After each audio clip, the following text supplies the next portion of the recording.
Hello बच्चों, तो एक बार मैं फिर हाजिर हूँ देहरादून से हमारे सफर को आगे बढ़ाने के लिए। तो सबसे पहले good evening all of you. तो बच्चों, अभी अभी मैंने देखा कि आपका फर्स्ट क्लास कैंसिल था। जब सर हमारी क्लास शेड्यूल कर रहे थे अभी, तो वहां पे लिखा आया क्लास कैंसिल्ड। तो अगर मुझे पता होता तो मैं आपकी लेक्चर ले लेता, है ना। पहला लेक्चर भी ले लेता और दूसरा भी मेरा था, 2 लेक्चर ले लेता, है ना। तो कभी ऐसा हो लेक्चर कैंसिल हो तो आप मेरे को बता दिया कीजिए, है ना। आप में से काफी सारे स्टूडेंट मेरे साथ इंस्टाग्राम पे भी हैं, तो वहां स्टोरी में मुझे टैग कर दिया कीजिए कि सर फर्स्ट क्लास नहीं है, आप ले लीजिए, है ना। हम तो बैठे ही रहते हैं लेने के लिए बेटा, है ना। तो आगे से इसका ध्यान रखिएगा। और मैंने भी बैच मैनेजर सर को बता दिया है, मैम को, आगे से कैंसिल होगा तो मुझे बता देंगे, ताकि मैं उस लेक्चर को ले लूं। ठीक है। 2-3 अनाउंसमेंट है आपके लिए, है ना। आप इनको समझिएगा और सुनिएगा। बच्चों, मैंने आपको कुछ क्वेश्चंस दिए थे घर पे करने के लिए। ठीक, थोड़ा 5 मिनट बात करते हैं, काफी दिन हो गए बात नहीं की। मैंने आपको कुछ क्वेश्चंस दिए थे करने के लिए, और उसके सॉल्व्ड पीपीटी जो आंसर की है वो भी मैंने आपको भेज दी है। तो सेल साइकिल का अनसॉल्व पीडीएफ भी दे चुका हूं, सॉल्व्ड पीडीएफ भी दे चुका हूं पूरा एनसीईआरटी बूस्टर का, और जो क्वेश्चंस दिए थे आपको जो क्लास में सॉल्व कराए थे उसकी अनसॉल्व भी दे चुका हूं, और जो क्वेश्चन आपको करने के लिए दिए थे उसका भी सॉल्व दे चुका हूं। ईमानदारी से आप सबको, नीट की कसम है, ईमानदारी से यस लिखिए जिन जिन ने वो क्वेश्चन सॉल्व किए जो मैंने करने के लिए दिए थे। ईमानदारी से यस लिखिए। आपका फर्स्ट लेक्चर फ्री था, आप चाहते तो उस टाइम भी कर सकते थे। ईमानदारी से यस लिखिए। अब जो क्वेश्चंस मैंने आपको दिए थे करने के लिए, उन क्वेश्चंस का मैंने वीडियो सॉल्यूशन रिकॉर्ड कर लिया है। 40 मिनट का है, मात्र 40 मिनट का है। No no no no no no no no no no no no, मतलब तुमने नहीं किए, तुमने नहीं किए, तुमने नहीं किए। यार तुम ये बताओ, नो किस लिए, तुम ये बताओ, तुम्हें सैटरडे को क्वेश्चन दिए गए थे, ठीक है। तुम्हारे पास संडे आया, मंडे आया, ट्यूसडे आया, वेडनेसडे आया। सैटरडे, संडे, मंडे, ट्यूसडे, यार 4 दिन में भी तुम वो 50 क्वेश्चन नहीं कर पाए, तो भाई लानत है मुझे अपने ऊपर। तुम्हारे लिए तो गलत नहीं बोलूंगा, ठीक है। तुम लोगों को, चलो थोड़ा सा मैं तुम्हें डांट देता हूं, तुम लोगों को पूरा का पूरा पीवाईक्यू क्वेश्चंस कराया था, उसके बाद 52 क्वेश्चन तुम्हें करने के लिए दिया था। संडे, मंडे, ट्यूसडे, वेडनेसडे, 4 दिन में भी अगर आप वो क्वेश्चन नहीं कर पाए तो बच्चों आपको शर्म आनी चाहिए, ठीक है। आपको अपने ऊपर अफसोस होना चाहिए, ठीक है। और आपने ये चीज ठीक नहीं की, ठीक है। और ये जो हुआ ये अच्छा नहीं हुआ। इससे ये पता चलता है कि आपके अंदर डिसिप्लिन नहीं है, आप पंचुअल नहीं है अपनी पढ़ाई के लिए, और आप मेरा कहना नहीं मानते हैं। मैंने आपको धीरे धीरे करके सारे हैंड रिटन नोट्स प्रोवाइड किए, सेल साइकिल के मैं धीरे धीरे बनाता रहा, नोट्स आपको प्रॉपर प्रोवाइड किए, सारे डीपीपी के वीडियो सॉल्यूशन आपको प्रोवाइड किए, एनसीईआरटी बूस्टर सॉल्व भी दिया, अनसॉल्व भी दिया पूरा का पूरा। उसके बाद जो क्वेश्चंस क्लास में कराए थे उसकी अनसॉल्व पीपीटी भी दी, जो क्वेश्चन करने के लिए दिए थे उसके भी सॉल्व करके आपको दिए। तो भाई इतनी मेहनत करते हैं और फिर तुम्हारा ऐसा रिस्पॉन्ड है, यहां नो की लाइन लग गई भाई। पहले तो मुझे यकीन ही नहीं हुआ, मुझे लगा शायद मैं किसी दूसरे गलत बैच में आ गया हूं। ये ठीक नहीं हुआ। तो मैं अपनी बात को खत्म करता हूं, ये जो हुआ ये ठीक नहीं हुआ, और आपको अपने ऊपर आज अफसोस होगा, और आपको अफसोस होना भी चाहिए। आपका फर्स्ट लेक्चर फ्री था, आप बैठ के 52 क्वेश्चंस को 1 घंटे में कर सकते थे, आपने समय का सदुपयोग नहीं किया। आप याद रखिएगा, जिस समय को आप बर्बाद कर रहे हैं, एक दिन ये समय आपको बर्बाद कर देगा। एक एक मिनट के लिए आप लोग तरसोगे। आपने मेरा पूरा मूड स्पॉइल कर दिया, मैं पढ़ाने के लिए आया था, ठीक है। हम तो यहां तक बैठे थे सोच के कि कोई लेक्चर कैंसिल हो तो हम जाके वो भी ले लें। तुम अच्छा भाई, यार तुम ना, बताओ यार, है मैंने तुम्हारे लिए उन सॉल्व्ड क्वेश्चंस का वीडियो बनाया कि भाई 40 मिनट का मैं एक वीडियो बना लेता हूं, कई बच्चों को किसी क्वेश्चन में दिक्कत ना आए तो एक वीडियो बना देता हूं, और कल तुम्हारे बैच में 1 बजे या 2 बजे 40 मिनट का है डलवा दूंगा। लेकिन चलो, अब से तुम कसम खाओ, प्रॉमिस करो, आगे से तुम्हें जो भी काम दिया जाएगा तुम उसको करोगे। मैं काम देता ही कहां हूं, है ना? कभी कभी तो मैंने दिया था 4 दिन का टाइम था। लिखो प्रॉमिस, लिखो प्रॉमिस करो अपने सर से कि आगे से तुम कहना मानेंगे। लिखिए सभी लोग प्रॉमिस, लिखिए यहां पर, जल्दी से प्रॉमिस लिखिए, यहां सभी लोग प्रॉमिस लिखिए। आप प्रॉमिस नहीं लिख पा रहे हैं, जल्दी से आप सभी लोग प्रॉमिस लिखिए। चलो, आप लोगों ने प्रॉमिस कर दिया है, अब आप प्रॉमिस नहीं तोड़ेंगे, ठीक है? चलो, बहुत बढ़िया। ठीक, तो मैं आपसे गुस्सा नहीं हो सकता हूं, नाराज हो सकता हूं, ठीक है? तो हां, एक अनाउंसमेंट और है, आपके 2 चैप्टर खत्म हो गए हैं, cell the unit of life, cell cycle, सबके पीवाईक्यू क्वेश्चंस और इसके अलावा एक्स्ट्रा क्वेश्चंस भी हमने किए हैं। ठीक, जो क्वेश्चंस आपको करने के लिए दिए थे उनका वीडियो सॉल्यूशन रिकॉर्डेड कल आपको मिल जाएगा, 40 मिनट का है। आज मैं आपको, जब क्लास खत्म होने में 15 मिनट होंगे या 10 मिनट होंगे, मैं आपको रिवीजन प्लानर दूंगा। जो रिवीजन प्लानर मैं आपको दे रहा था उसको अब थोड़ा सा मॉडिफाई करके दूंगा, क्योंकि आप cell the unit of life का काफी बार रिवीजन कर चुके हैं और सेल साइकिल के स्टार्टिंग के लेक्चर्स का काफी बार रिवीजन कर चुके हैं। अब मैं आपको उस एक मॉडिफाई रिवीजन प्लानर दूंगा कि अब आपको इन 2 चैप्टर का रिवीजन किस तरीके से करना है ना? रिवीजन करते हुए किन टॉपिक्स को कैसे पढ़ना है, ठीक, ये मैं आपको बताऊंगा। क्योंकि हर टॉपिक में 80% चीजें ऐसी हैं जो आपको याद रहती हैं, 20% चीजें हैं जो आपको याद नहीं रहती हैं, और हम गलती करते हैं कि इन 20% चीज को पढ़ने के लिए बार बार 80% चीज भी पढ़ जाते हैं, जिसकी वजह से ये 20% चीज हमेशा डाइल्यूट हो जाती है। तो मैं जो आपको प्लेनेट दूंगा वो एक अब अलग टाइप से दूंगा, ताकि आप cell the unit of life और सेल साइकिल पर वो 20% चीजों पर ही ज्यादा ज्यादा फोकस कर पाओ जो आपकी वीक है। तो ये इंपॉर्टेंट प्लानर रहने वाला है, ये मैं आपके साथ 7:45 पर शेयर करूंगा, ठीक है? तो काफी दिनों बाद बात की, मैं तो बात करता ही नहीं हूं, ठीक है? ये इंपॉर्टेंट इंफॉर्मेशन थी जो आपको देनी थी। तो बच्चों, let's start with the living world. पूरी बॉटनी में सबसे आसान चैप्टर है द लिविंग वर्ल्ड। पिछले 6 साल में इसमें से एक भी क्वेश्चन नहीं आया, और उससे पहले भी अगर कभी क्वेश्चन आया होगा 8-10 साल में 1 या 2 बार ही आया है, वो भी एक ही क्वेश्चन आया है, ठीक? तो पिछले 6 साल में यहां से कुछ नहीं आया है, और बहुत आसान है, थियोरेटिकल है, कोई बड़ा कॉन्सेप्ट आपको मिलेगा नहीं, आपको बहुत आसान लगेगा। 2 लेक्चर में हम इसको कंप्लीट कर लेंगे, आज और कल। तो बच्चों, इसके अंदर पढ़ते क्या क्या है पहले मैं आपको बताता हूं, ठीक है? इसके अंदर क्या क्या पढ़ते हैं। सबसे पहले इसके अंदर हम पढ़ते हैं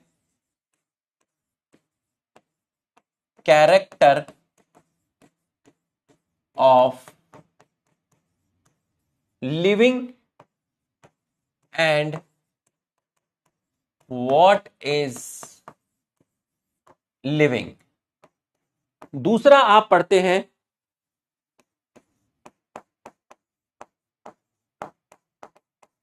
डायवर्सिटी। डायवर्सिटी के अंदर आप टैक्सोनॉमी, सिस्टमैटिक, ये लिखना नहीं है, लिखना नहीं है, ये पढ़ते हो, ठीक? और तीसरा आप पढ़ते हो, इसको लिखना नहीं है, टैक्सोनॉमिक कैटेगरीज। बच्चों, ये दोनों की दोनों चीजें एनसीईआरटी में है, जो न्यू एनसीईआरटी है जिसको आप फॉलो करते हो नीट के लिए। तो न्यू एनसीईआरटी में जो चैप्टर है वो यहां से स्टार्ट हुआ है, ठीक। लेकिन जो नीट का सिलेबस है उसके अंदर, नीट के सिलेबस में ये वाली जो चीज है ये भी मेंशन है, बट बहुत शॉर्ट में मेंशन है, बहुत शॉर्ट में। और ये वाली जो चीज है ये आपकी ओल्ड एनसीईआरटी में है। तो मैं क्या करने वाला हूं आपको बता देता हूं। आज है थर्सडे, तो आज मैं यहां से चैप्टर स्टार्ट करूंगा, ये पढ़ाऊंगा आज, ये पढ़ाऊंगा कल फ्राइडे को, ठीक। और ये चीज पढ़ाऊंगा सैटरडे को। तो जब मैं आपको ये पढ़ाऊंगा सैटरडे को, तो इस चीज को मैं कंप्लीट कर लूंगा 30 मिनट्स में। सैटरडे को मैं ये कंप्लीट कर लूंगा 30 मिनट्स में। तो अगर मैं आपसे कहूं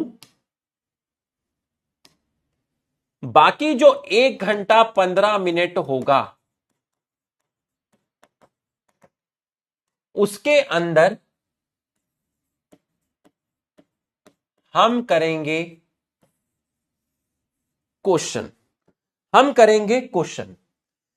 ये जो क्वेश्चन होंगे आपके, ये 100 होंगे, 100 क्वेश्चन होंगे, एनसीईआरटी बेस्ड होंगे, और 3 चैप्टर के मिक्स क्वेश्चन होंगे। सेल यूनिट ऑफ लाइफ के होंगे, सेल साइकिल के होंगे, और लिविंग वर्ल्ड के होंगे, लिविंग वर्ल्ड के होंगे, ठीक है। तो इस तरीके से हम जाने वाले हैं। आपके 35 क्वेश्चन यहां से होंगे, 35 यहां से होंगे, 35 35 70, और 30 क्वेश्चन यहां से होंगे। तो ये रहेगा हमारा सैटरडे का। तो इस तरीके से हम चलने वाले हैं। सैटरडे को तीनों चैप्टर का मिक्स करेंगे। तो सैटरडे का क्लास थोड़ा बड़ा हो सकता है, तो हो सकता है सैटरडे का क्लास आपका 8:20 तक जाए, 8:20 तक जाए।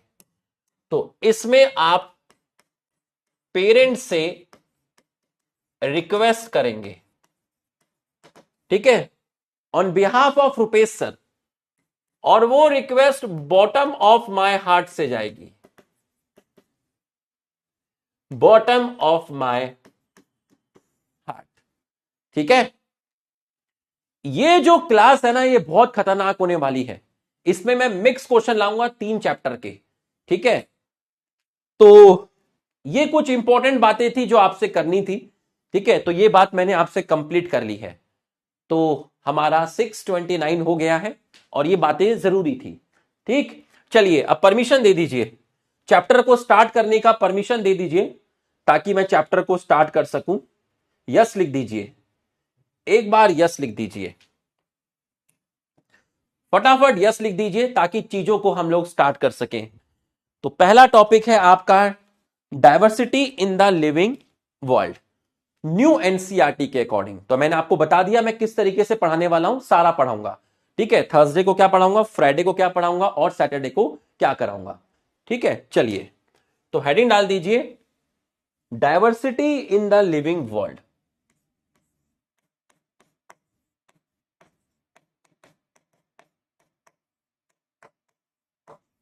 डायवर्सिटी इन दी लिविंग वर्ल्ड, डायवर्सिटी इन दी लिविंग वर्ल्ड। चलिए बच्चों, आप अपने आसपास अगर देखते हैं आपको बहुत सारे प्लांट्स दिखते हैं, एनिमल दिखते हैं जिनको आप ऑर्गेनिज्म बोल सकते हो। और ऐसे भी चीजें हैं जिनको आप माइक्रो ऑर्गेनिज्म बोलते हैं, जैसे कि बैक्टीरिया। ये आपको आपकी आंखों से नहीं दिखेंगे, माइक्रोस्कोप में देखेंगे तो आपको दिखेंगे।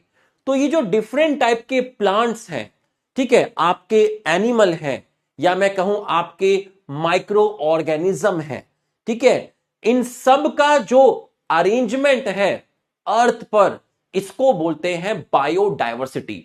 इसको बोलते हैं biodiversity.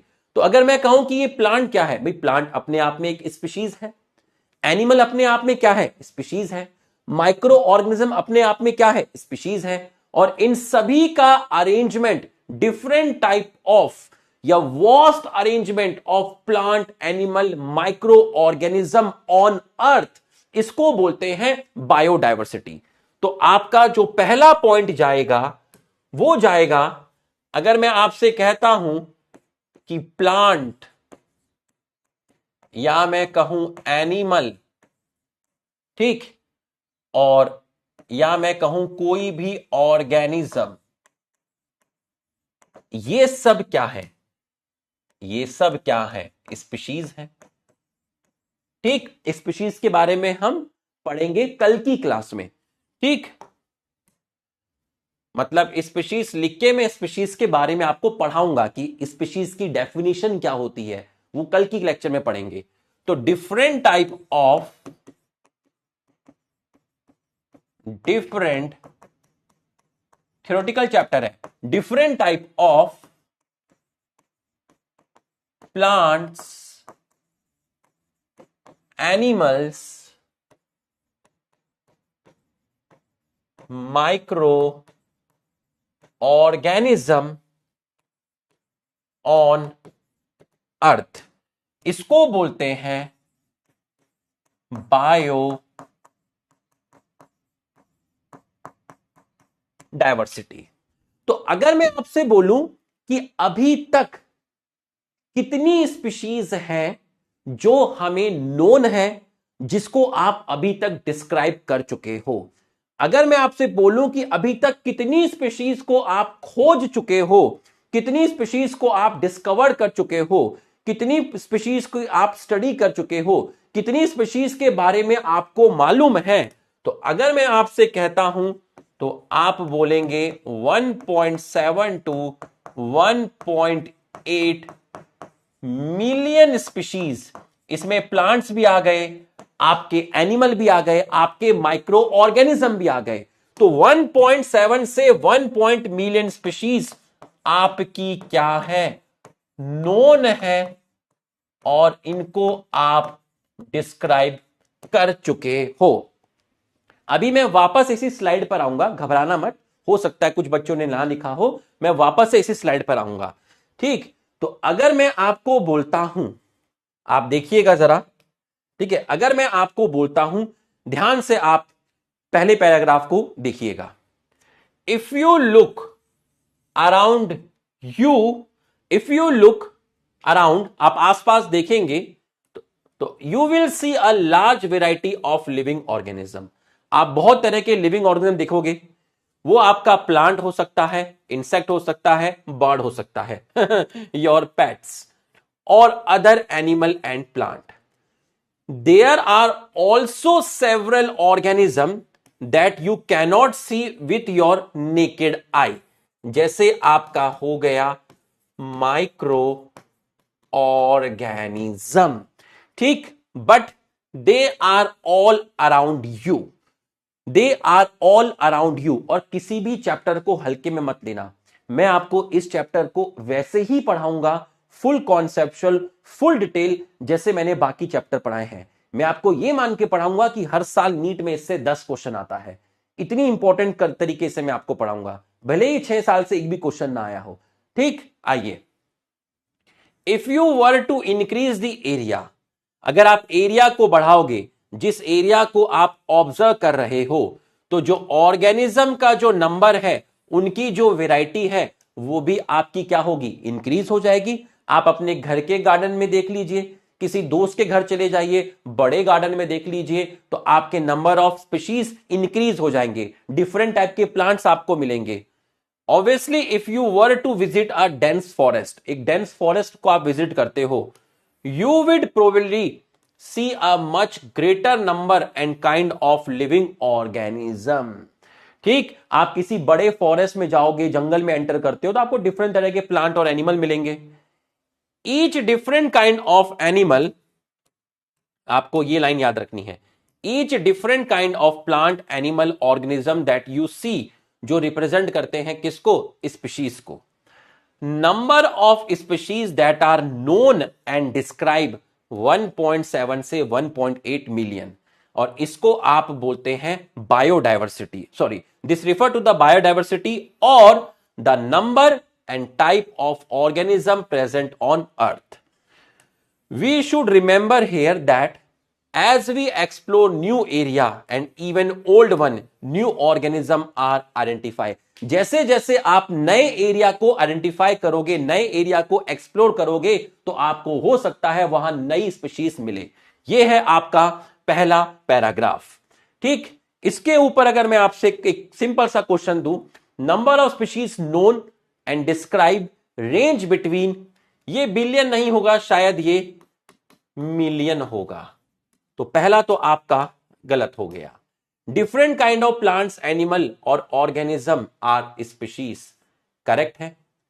Different type of organism excluding micro organism, excluding नहीं, including micro organism are called biodiversity. गलत हो गया, सारे आपके सही नहीं है.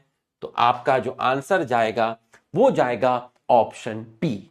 ऑप्शन बी, बहुत बढ़िया, शाबाश, ऑप्शन बी. अब अगले पे चलते हैं. As state earlier there are millions of plant and animal. रुक जाओ, अभी इसको पढ़ लेते हैं पहले, आ जाओ. अब मेरा कहने का मतलब यह था कि मैं जब यहां से एकदम एनसीईआरटी पे गया तो हो सकता है कुछ बच्चों ने नहीं लिखा हो, तो वो बच्चे घबराए नहीं, क्योंकि सर देखिए वापस उसी स्लाइड पर आ गए. तो जिसने नहीं लिखा होगा वो अब लिख लेगा. ठीक है, बी अ गुड लिसनर. अब देखिए, ध्यान से समझिएगा बच्चों. आपको मालूम है कि एक प्लांट है, उसका जो देसी नेम है, लोकल नेम है, वो अलग अलग हो सकता है. मान लीजिए एक प्लांट को पश्चिम बंगाल में कुछ और नाम से बोलते हो, लोकल नेम. ठीक है, जम्मू कश्मीर में कोई अलग नाम हो, केरला में कोई अलग नाम हो, अरुणाचल प्रदेश में अलग नाम हो, उत्तर प्रदेश में अलग नाम हो. तो प्लांट एक ही है, लेकिन उसके जो लोकल लैंग्वेज है, क्योंकि अलग अलग क्षेत्र की अपनी अलग अलग लैंग्वेज होती है, तो उस प्लांट का जो लोकल नेम है वो वेरी कर रहा है. अब मैं इंडिया में अलग अलग स्टेट में जा रहा हूं, तो मुझे लग रहा है कि लोग अलग अलग प्लांट की बात कर रहे हैं, बट एक्चुअल में लोग अलग अलग प्लांट की बात नहीं कर रहे. लोग एक ही प्लांट की बात कर रहे हैं, बट अलग अलग जगह पर उसका लोकल नेम वेरी कर रहा है, जिसकी वजह से लोगों के बीच में कंफ्यूजन होता है. मतलब कि जब आप प्लेस टू प्लेस किसी प्लांट का, किसी स्पीशीज का लोकल नेम वेरी करता है प्लेस टू प्लेस, तो इससे लोगों में कंफ्यूजन होती है. लोगों को लगता है कि यार अलग अलग प्लांट की बात हो रही है, प्लांट एक ही था और आप 10 स्टेट में घूम कर आ गए. तो लोगों ने कहा कि जो लोकल नेम होते हैं, जो आपके लोकल नेम होते हैं, local name of particular species, particular species, local name of particular species vary, ये वेरी करते हैं. कहां वेरी करते हैं? From place to place, place to place vary करते हैं, जिसकी वजह से ये क्रिएट करते हैं कंफ्यूजन. ये क्रिएट करते हैं कंफ्यूजन. तो लोग क्या चाहते हैं? लोग क्या चाहते हैं? अगर मैं आपसे बोलूं लोग क्या चाहते हैं, वो भी मैं आपको बता देता हूं.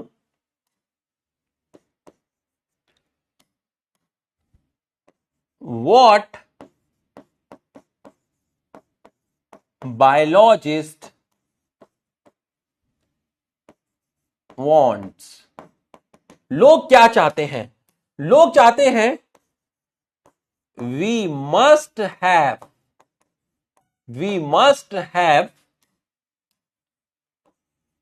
one biological name.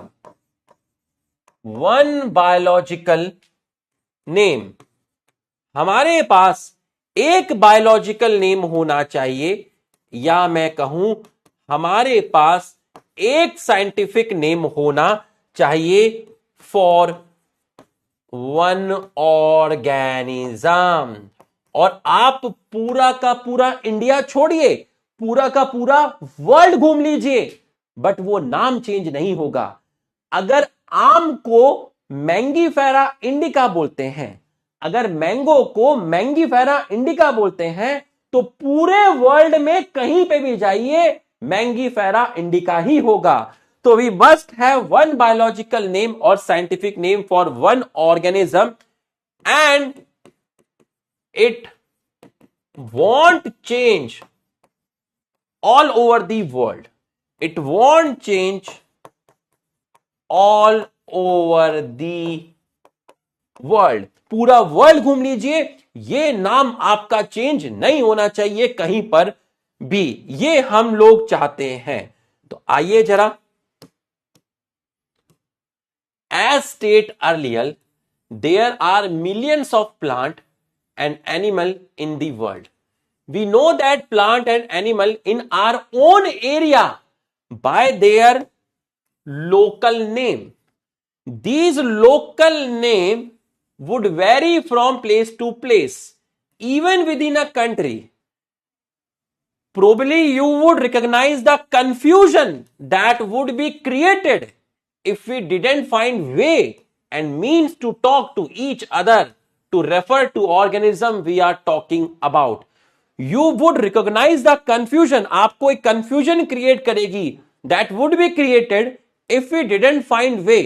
अगर हमने कोई तरीका नहीं निकाला, means to talk to each other to refer to organism we are talking about. अगर हमने कोई तरीका नहीं निकाला इस बात का पता कैसे लगाया जाए कि हम किस ऑर्गेनिज्म की बात कर रहे हैं. Local name vary place to place. Confusion, answer जाएगा बोथ. ठीक है, आसान लग रहा होगा चैप्टर. ठीक है, आंसर जाएगा बोथ. ठीक, अगले पैराग्राफ में आते हैं. There is a need to standardise the naming of all living organism. ठीक है, अभी क्वेश्चन मत करना. Such that particular organism is known by the same name all over the world. ठीक है, तो अब आप देखिए, इसका मतलब ये हो गया, we must have one biological name और scientific name for one organism, and it won't change all over the world. So naming of organism, किसी ऑर्गेनिज्म का नाम देना, एक ऐसा नाम, किसी ऑर्गेनिज्म का नाम देना, एक ऐसा नाम जो कहीं पे भी पूरे वर्ल्ड में चेंज नहीं होगा. So naming of organism called, so naming of organism is called nomenclature. किसी का नाम देने से पहले आपको उसको आइडेंटिफाई करना पड़ेगा, आपको उसको अच्छी तरीके से डिस्क्राइब करना पड़ेगा. आप जंगल में गए भाई, सबसे पहले किसी प्लांट को आइडेंटिफाई करोगे ना कि भाई ये प्लांट कैसा है, इसमें फूल की पोजीशन क्या है, इसमें लीफ का अरेंजमेंट क्या है, इस पे किस टाइप के फ्रूट आ रहे हैं, इसमें किस टाइप के सीड आ रहे हैं. तो सबसे पहले किसी ऑर्गेनिज्म का नाम देने से पहले आप उसको अच्छे से स्टडी करेंगे, उसको डिस्क्राइब करेंगे, उसको आइडेंटिफाई करेंगे. So before nomenclature, before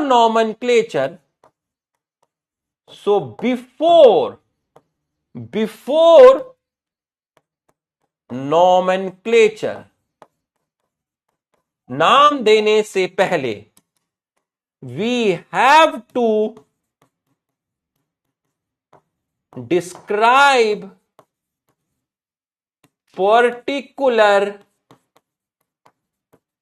organism, particular organism correctly, called identification, called identification. So before nomenclature, we have to describe particular organism correctly, called identification. अब यहां पर आइएगा, जिसने नहीं लिखा है कोई बात नहीं, मैं वापस इसी स्लाइड पर आऊंगा, मैं वापस आऊंगा। देखिएगा, there is a need to standardise, कुछ प्रोटोकॉल बनाइए, कुछ प्रोसीजर, कुछ प्रोटोकॉल बनाइए, चीजों को स्टैंडर्डाइज करिए। The naming of all living organism such that the particular organism is known by same name all over the world, and this process is called nomenclature. Obviously, nomenclature or naming is only possible when organism is described correctly and we know to what organism the name is attached to. पहले describe करिए और फिर उसका नाम दीजिए, this is called identification. चलिए बताइए। अच्छा, डी लिख रहे हैं, D, need to standardise to naming of organism. ठीक है, ऑर्गेनिज्म स्पेलिंग सही कर लेना। Particular organism is known by different name all over the world, different name all over the world, same name all over the world, called nomenclature. Before nomenclature, we have to describe organism correctly, called classification. नहीं, identification. तो आपका answer जो जाएगा, answer D लिख रहे हैं, both A and C are correct. Before nomenclature, we have to describe organism correctly. Describe organism correctly. This is called identification. तो आपका C गलत हो गया, आपका B गलत हो गया, तो आपका जो आंसर जाएगा वो जाएगा ऑप्शन ए, ऑप्शन ए। तो ध्यान से देखना है, same name all over the world, तभी तो मजा है। अगर पूरे वर्ल्ड में मैंगो को अलग अलग नाम से जानेंगे तो मजा थोड़ी ना है। ठीक है, तो आपका आंसर जाएगा ऑप्शन ए। इतने कॉन्फिडेंस से डी मत लिखा करो, एक बार तो मुझे भी लगा डी आंसर है। ठीक है इतने कॉन्फिडेंस से मत लिखा करो, थोड़ा पढ़ा करो। एक बार तो मुझे भी लगा था डी है, ठीक है, जब तुमने रफ्तार में डी लिखा। ठीक, चलिए, ये दो पैराग्राफ हमारे हो गए हैं। अब इसके बाद है आपका नेक्स्ट। ठीक, जिस बच्चे का छूट गया था लिख सकते हैं इसको। So before nomenclature, we have to describe particular organism correctly, called identification, called identification. तो ये आपने यहां पर लिख लिया होगा। ठीक है, we have, so before nomenclature, we have to describe particular organism correctly, called identification. तो हम 3 पैराग्राफ एनसीईआरटी के अभी पढ़ चुके हैं। अब हम चलते हैं अगले पैराग्राफ पे, अगले पैराग्राफ पे। ठीक है, तो हमने हेडिंग डाली थी डाइवर्सिटी इन लिविंग वर्ल्ड। ठीक है, इसमें अभी जनरल बातें ही हम पढ़ रहे हैं, जनरल पॉइंट्स आएंगे। ठीक है, अभी कोई ऐसी एज सच हेडिंग नहीं आई है। ठीक है, सब जनरल बातें आई हैं अभी। और इसके बाद आप हेडिंग डालेंगे स्टैंडर्ड्स, स्टैंडर्ड, स्टैंडर्ड। तो बच्चों, किसी का साइंटिफिक नेम देने के लिए आपको कुछ रूल्स, कुछ प्रिंसिपल, कुछ प्रोसीजर, कुछ प्रोटोकॉल्स, कुछ स्टैंडर्ड्स फॉलो करने पड़ेंगे। चीजों को स्टैंडर्डाइज करना पड़ेगा। भाई, एक प्रॉपर टाइम टेबल होगा तभी टीचर क्लास ले पाएगा, तभी आप प्रॉपर पढ़ाई कर पाएंगे, है ना। तो चीजों को स्टैंडर्डाइज करना पड़ेगा, मतलब कुछ रूल्स होने चाहिए। आपके पास क्या होने चाहिए? आपके पास कुछ रूल्स होने चाहिए, कुछ प्रिंसिपल या प्रोटोकॉल कहूं, कुछ प्रोटोकॉल होने चाहिए, या मैं कहूं कुछ प्रोसीजर होने चाहिए। ठीक है, कुछ रूल्स होने चाहिए, कुछ प्रोटोकॉल होने चाहिए, कुछ कुछ प्रोसीजर होने चाहिए। क्यों होने चाहिए? टू नेम पर्टिकुलर ऑर्गेनिज्म, किसी ऑर्गेनिज्म का नेम देने के लिए कुछ रूल्स होने चाहिए। ठीक, ऐसे ही अगर मैं आपसे कहूं, आप किसी प्लांट का साइंटिफिक नेम देना चाहते हो, अगर आप किसी प्लांट का साइंटिफिक नेम देना चाहते हो, तो आपको कुछ रूल्स फॉलो करने पड़ेंगे। किनके रूल्स फॉलो करने पड़ेंगे? ICBN। ICBN का फुल फॉर्म है international code for botanical nomenclature. अगर कोई आपसे पूछे कि आईसीबीएन क्या है, ICBN are set of rules, principle, procedures और प्रोटोकॉल्स। इनके अकॉर्डिंग आप किसी प्लांट का साइंटिफिक नेम देंगे। तो आईसीबीएन के अंदर कुछ रूल्स हैं, कुछ प्रोटोकॉल्स हैं, जिनको फॉलो करते हुए आप किसी प्लांट का साइंटिफिक नेम देंगे। ऐसे ही अगर किसी एनिमल का साइंटिफिक नेम देना है, अगर किसी एनिमल का साइंटिफिक नेम देना है, तो अब आएगा ICZN। तो ICZN का जो फुल फॉर्म है आपका, वो है इंटरनेशनल कोड। अब मैं फॉर की जगह ऑफ लिख रहा हूं क्योंकि एनसीईआरटी में ऑफ लिखा है, ऐसा नहीं है कि फॉर गलत हो जाएगा। ठीक है, और बॉटेनिकल की जगह आपका आएगा जूलॉजिकल नॉमेनक्लेचर, जूलॉजिकल नॉमेनक्लेचर। तो एनिमल का हो गया international code of zoological nomenclature. मैं वापस यहीं पर आऊंगा, मैं वापस यहीं पर आऊंगा, घबराना नहीं आप, मैं वापस यहीं पर आऊंगा। ठीक है, तो अब आप देखिएगा जरा, घबराना नहीं, मैं वापस वहीं आऊंगा। In order to facilitate the study, number of scientist have established procedure to assign a scientific name to each known organism। और ये जो रूल्स हैं, ये जो बातें हैं, ये जो प्रोसीजर हैं, ये जो प्रोटोकॉल हैं, ये सभी को एक्सेप्टेबल है ऑल ओवर द वर्ल्ड। जितने भी साइंटिस्ट हैं सब इन रूल्स को फॉलो करेंगे।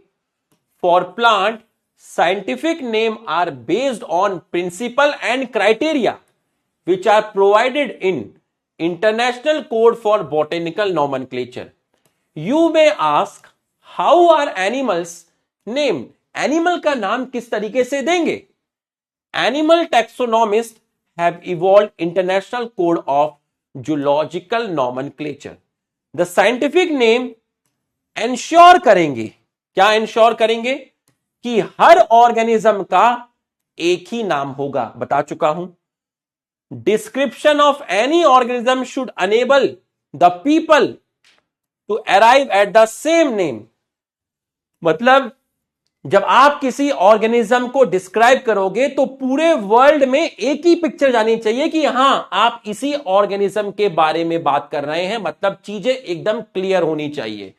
ठीक, they also ensure that such a name has not been used for any other known organism।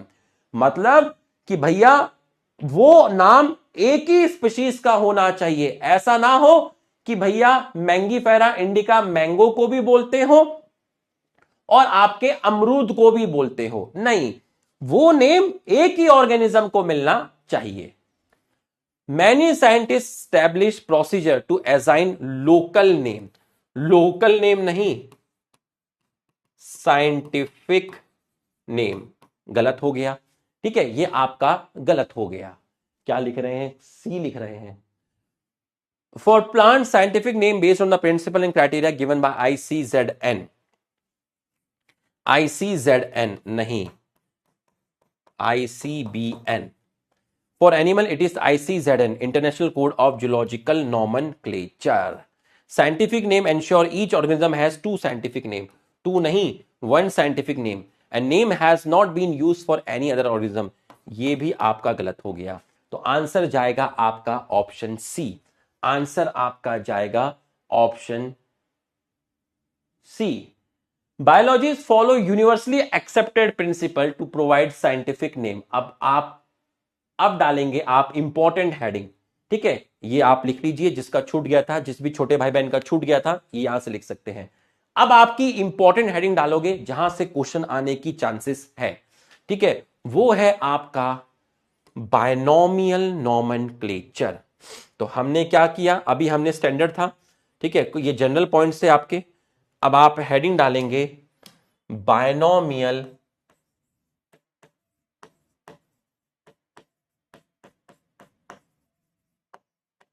Nomenclature. Binomial nomenclature, ठीक, बायनोमियल नॉमेनक्लेचर शॉर्ट में मैंने लिख दिया B.N। इसका शॉर्ट फॉर्म B.N नहीं है, मेरे को लिखने में आसानी हो इसलिए मैंने B.N लिख दिया है। Binomial nomenclature. बच्चों, बायनोमियल नॉमेनक्लेचर के अंदर कुछ रूल्स हैं, कुछ प्रोसीजर हैं। वो रूल्स और प्रोसीजर जो हैं, कुछ रूल्स हैं, कुछ प्रोसीजर हैं, जिनको आपके फॉलो किया जाएगा, फॉलो बाय बायोलॉजिस्ट। जितने भी साइंटिस्ट हैं सब इन रूल्स और प्रोसीजर को फॉलो करेंगे। क्यों फॉलो करेंगे? For scientific name of any species.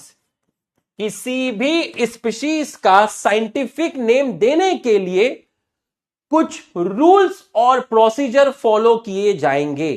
किसके अकॉर्डिंग? Binomial nomenclature.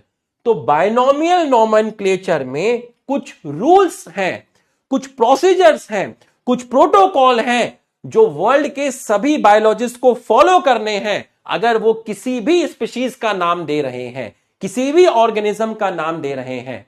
और ये रूल्स किसने दिए? ये रूल्स आपके दिए हैं, ये रूल्स आपके दिए हैं कारोलस लीनियस। कारोलस लीनियस ने कुछ रूल्स, कुछ प्रोटोकॉल, कुछ तरीके बताए किसी भी प्लांट और एनिमल का साइंटिफिक नेम देने के लिए। उसको बोलते हैं बायनोमियल नॉमेनक्लेचर। तो इन्होंने क्या रूल्स बताया? इनका पहला रूल मैं आपको बता देता हूं। इन्होंने बताया पहला रूल, ठीक है, पहला रूल मैं आपको बता देता हूं। जैसे मैंने लिखा, इन्होंने बोला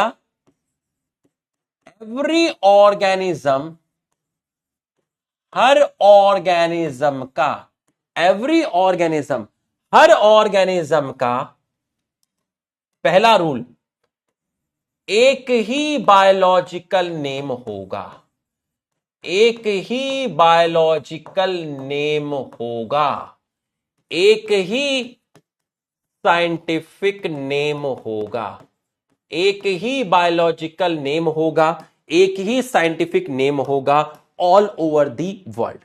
तो बायनोमियल नॉमेनक्लेचर में पहली बात, हर ऑर्गेनिज्म का एक ही बायोलॉजिकल नेम और साइंटिफिक नेम होगा, और उस नेम के अंदर वो नेम कंसिस्ट ऑफ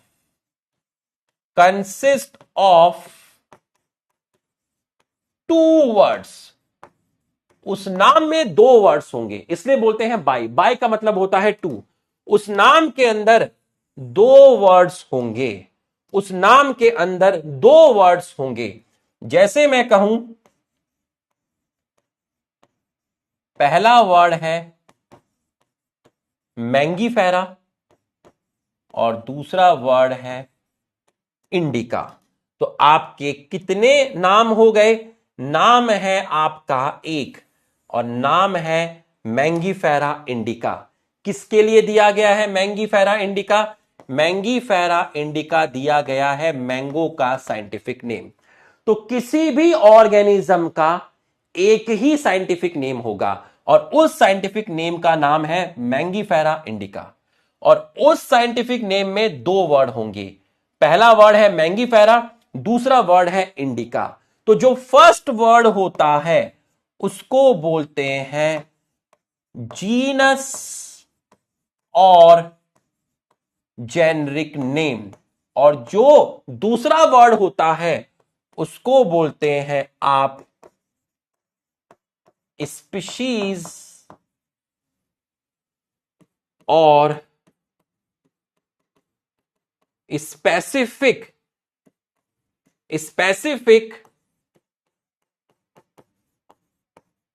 एपिथेट।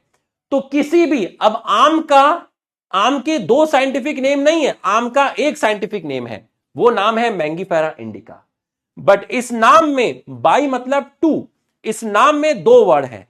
पहला वर्ड है जीनस जिसको बोलते हैं जेनरिक नेम, दूसरा वर्ड है स्पीशीज जिसको बोलते हैं स्पेसिफिक एपिथेट। ठीक, जो फर्स्ट लेटर है जीनस का, फर्स्ट लेटर ऑफ जीनस का जो फर्स्ट लेटर है एम, वो आपका कैपिटल होना चाहिए। और जो इसका फर्स्ट लेटर है, फर्स्ट लेटर जो इंडिका का है, वो आपका, इसका जो फर्स्ट लेटर है स्पीशीज का, तो स्पीशीज का फर्स्ट लेटर जो है वो बताइए कैसा है आपका? स्मॉल है। तो ये रहा आपका पहला रूल। एवरी ऑर्गेनिज्म, यहां तक समझ में आया तो एक बार हमारा सम्मान बढ़ा दीजिए, काफी टाइम से हमारा सम्मान नहीं बढ़ाया गया है, जल्दी से एक बार आप यस लिख दीजिए। ठीक है, हाँ पाइसम सटाइवम ऐसे बहुत है, रोजा इंडिका बहुत है, अभी हमें सब नहीं पढ़ने हैं, है ना। हाँ पेरी प्लैनेटा अमेरिकाना बहुत है, ठीक है, बहुत है। अभी जब मॉर्फोलॉजी ऑफ फ्लावरिंग प्लांट पढ़ाएंगे तब आपको बताऊंगा। सोलेनम ट्यूबरोसम है, सोलेनम मेलोगाना है, ठीक है, एट्रोपा बेलेडोना है, बहुत सारे हैं मॉर्फोलॉजी ऑफ फ्लावरिंग प्लांट। तो अभी हम मॉर्फोलॉजी नहीं पढ़ रहे हैं प्लांट का, इसलिए मैं खोल नहीं रहा हूं यहां पर, आपको उतना ही बताऊंगा जितना एनसीईआरटी में है अभी। ठीक है, ये आपको समझ में आ गया, पहला रूल आपको समझ में आ गया है। ठीक है, पहला रूल आपको समझ में आ गया है। तो मैं नेक्स्ट स्लाइड पे चलता हूं। दूसरा, आपका दूसरा जो रूल है वो है, दूसरा रूल, पहला रूल आपका आ गया है। ठीक है, थोड़ा सा मैं आपको दिखा देता हूं पहला रूल, यहां पर हल्का सा आपको दिखाना चाहूंगा, पूरा नहीं दिखाऊंगा, हल्का सा ही आपको दिखाऊंगा। देखिएगा, biologist follow universally accepted, universally accepted मतलब सब लोग इन बातों को मानेंगे, principle to provide scientific name to known organism. Each name has two component, the generic name and specific epithet. This system of providing a name with two components is called binomial nomenclature. This naming system given by Linnaeus is being practiced by biologists all over the world. इसको all over the world जितने भी biologist हैं सब follow कर रहे हैं। This name system using two word format was found convenient. Convenient मतलब easy to handle. Convenient. Let us take the example of mango to understand the way of providing scientific name better. The scientific name of mango is written as Mangifera indica. Mangifera indica. अब आप मुझे बताइए Mangifera indica कैसे लिखा है? क्या ये italics में लिखा है? यस और नो? Mangifera indica क्या इटैलिक्स में लिखा है? यस और no? Written as Mangifera indica. Let us see how it is binomial name. ये binomial name कैसे है? In this name, Mangifera represent the genus, Mangifera represent करता है जीनस को, बिल्कुल सही, इटैलिक्स में लिखा है। इसका मतलब साइंटिफिक नेम जो होते हैं वो इटैलिक्स में लिखे जाते हैं। While indica is a particular species, जिसको आप बोल रहे हैं specific epithet. Other universal rules of nomenclature are as follow, are as follow. अभी हम फॉलो करेंगे जब तक हम ये पढ़ते हैं। तो हमने एक पैराग्राफ पढ़ा, अब इसके ऊपर question. Biologist follow principle to provide scientific name to each organism, but these are not universally accepted, these are uniformly accepted. तो पहला तो आपका गलत हो गया। Each name has two component, generic name and specific epithet, and this system of providing two name called binomial, two name नहीं, one name, गलत हो गया। Biological nomenclature given by Carlos Linnaeus, biological nomenclature नहीं, binomial nomenclature, and it practice by biologist all over the world, ये भी गलत हो गया। Scientific name of mango is Mangifera indica, Mangifera is specific epithet and indica is generic name, गलत हो गया। Mangifera जो है वो आपका जेनरिक नेम है और इंडिका आपका स्पेसिफिक एपिथेट है। तो कभी कभी सभी गलत होते हैं। देखो छोटी छोटी मिस्टेक थी, एक बार में ऐसा लगेगा आपको कि इनमें से यार एक पॉइंट तो करेक्ट मिल ही जाएगा, मैं ढूंढ ही लूंगा 5 ऑप्शन में तो, लेकिन हर उसमें छोटी छोटी वो थी। ठीक है, तो बिल्कुल अच्छे से समझ के पढ़ना है। ये आपके कुछ और आपके रूल्स आ गए हैं। ठीक, तो अगर मैं आपसे कहता हूं कि ये किस भाषा में लिखे गए, ठीक है, किस भाषा में, दूसरा rule, biological name are generally, ये जो साइंटिफिक नेम है जिनको आप बायोलॉजिकल नेम कह रहे हो, साइंटिफिक नेम, ठीक है, आपके साइंटिफिक नेम जो है रिटन इन इटैलिक्स, ये आपके इटैलिक्स में लिखे गए। ठीक है, देखिए, तो scientific name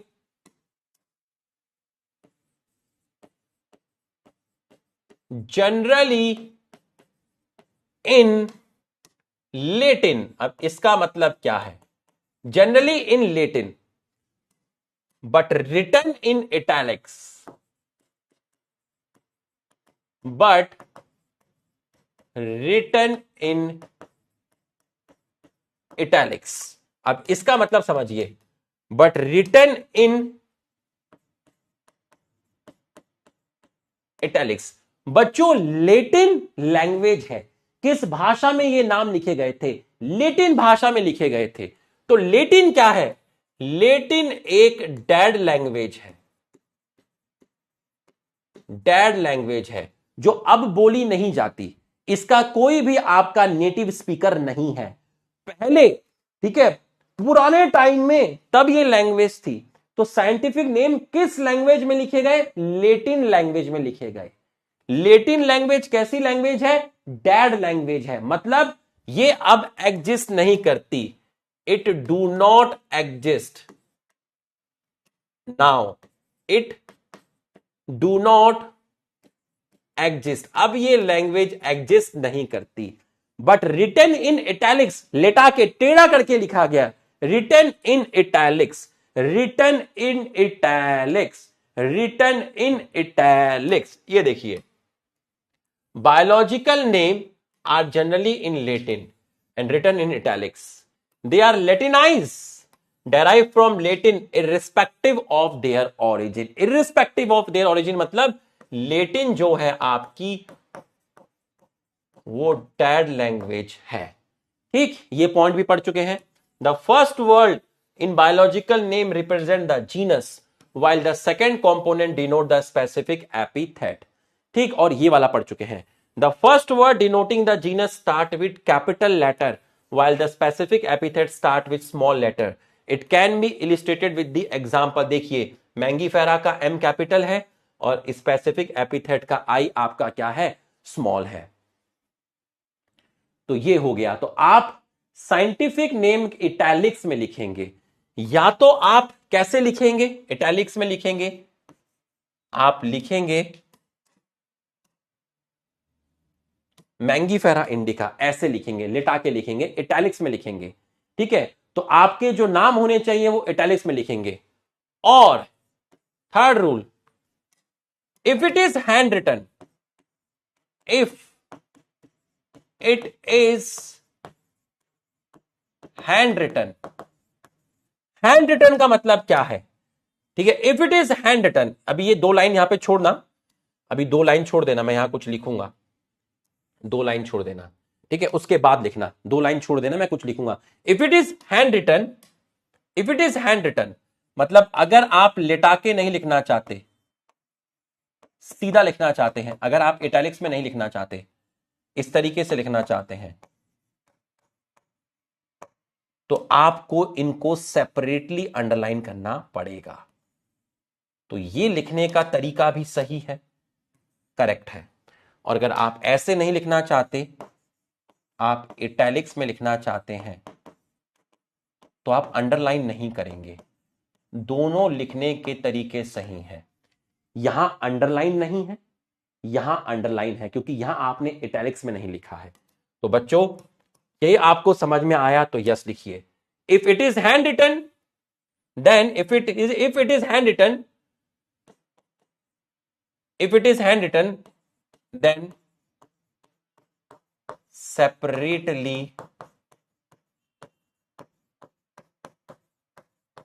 underline. If it is handwritten, then separately underline. If it is handwritten, then separately underline.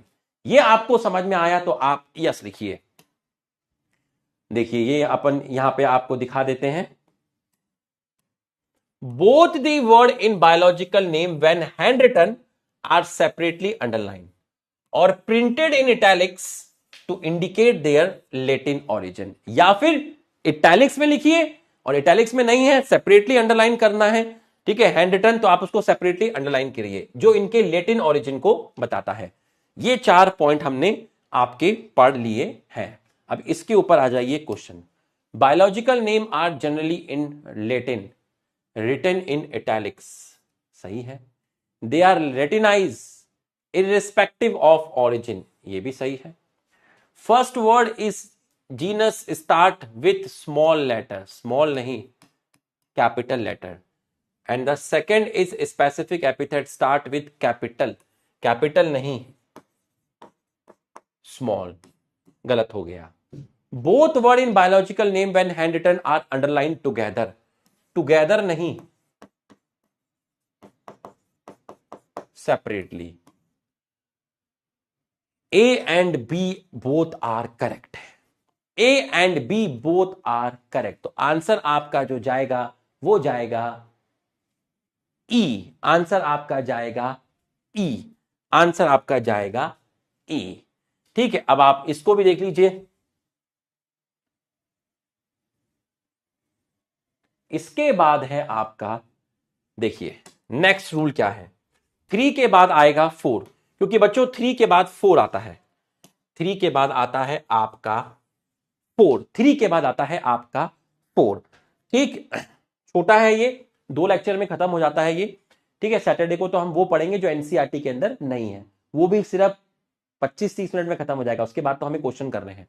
ठीक, उसके बाद जो चैप्टर है बायोलॉजिकल क्लासिफिकेशन, बहुत आसान, अब पूरा आसान है, कहीं कोई दिक्कत नहीं है।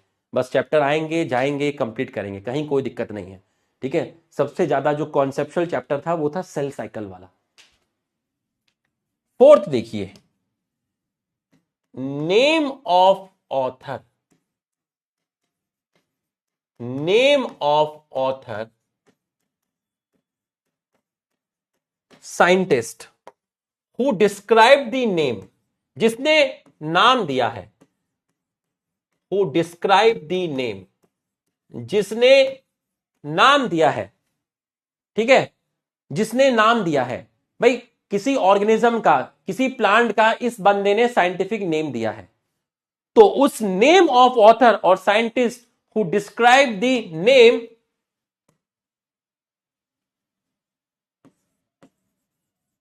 कम आफ्टर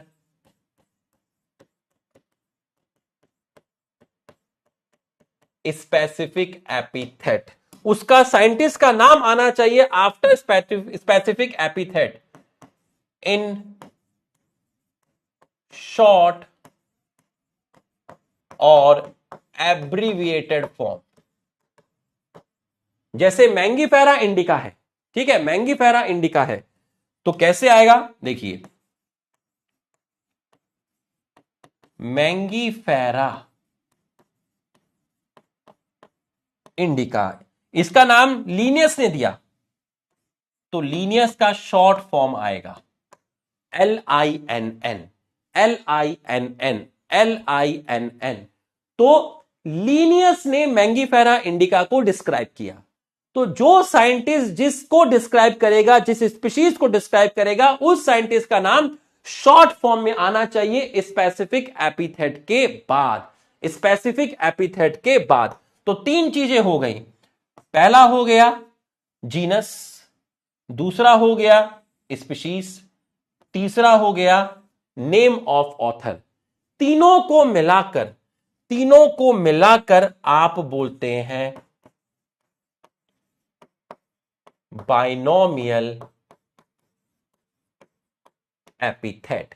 तीनों को मिलाकर आप बोलते हैं बाइनोमियल एपिथेट। बच्चों यहां तक समझ में आया तो आप यस लिखिए, यहां तक आपको समझ में आया तो आप यस लिखिए, यहां तक आपको समझ में आया तो आप यस लिखिए।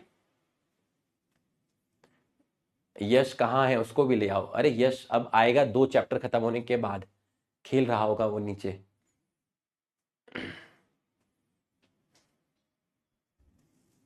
यहां तक समझ में आया तो आप यस लिखिए, ठीक है, यहां तक आपको समझ में आया तो आप यस लिखिए, ठीक है, यहां तक आपको समझ में आ गया है।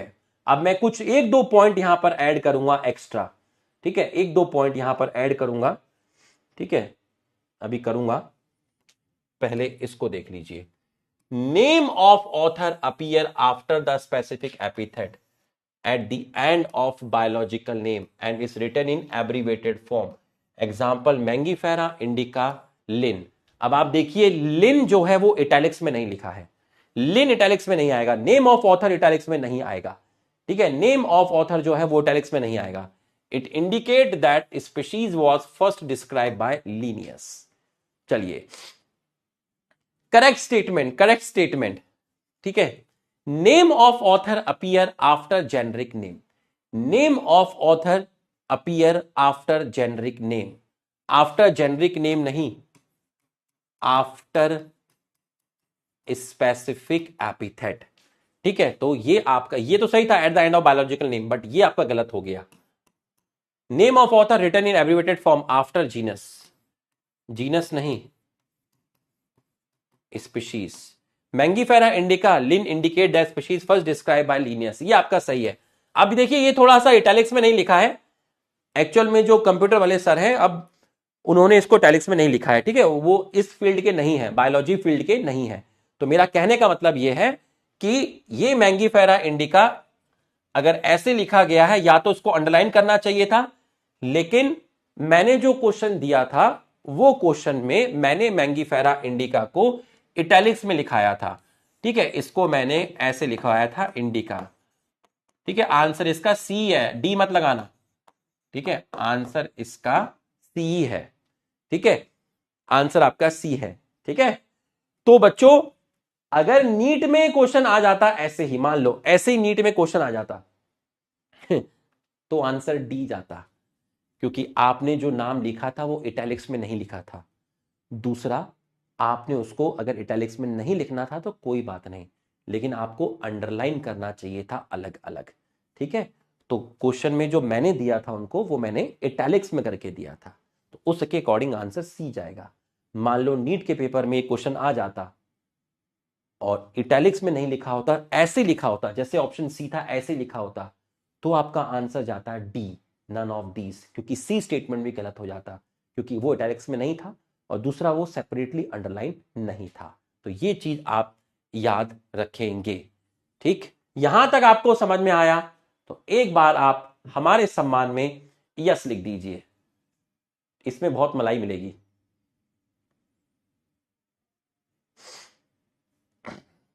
यहां तक आपको समझ में आया तो आप यस लिख दीजिए। यहां तक आपको समझ में आया है तो आप यस लिख दीजिए। ठीक है, अब नोट डालकर कुछ एक्स्ट्रा पॉइंट है उनको लिखना।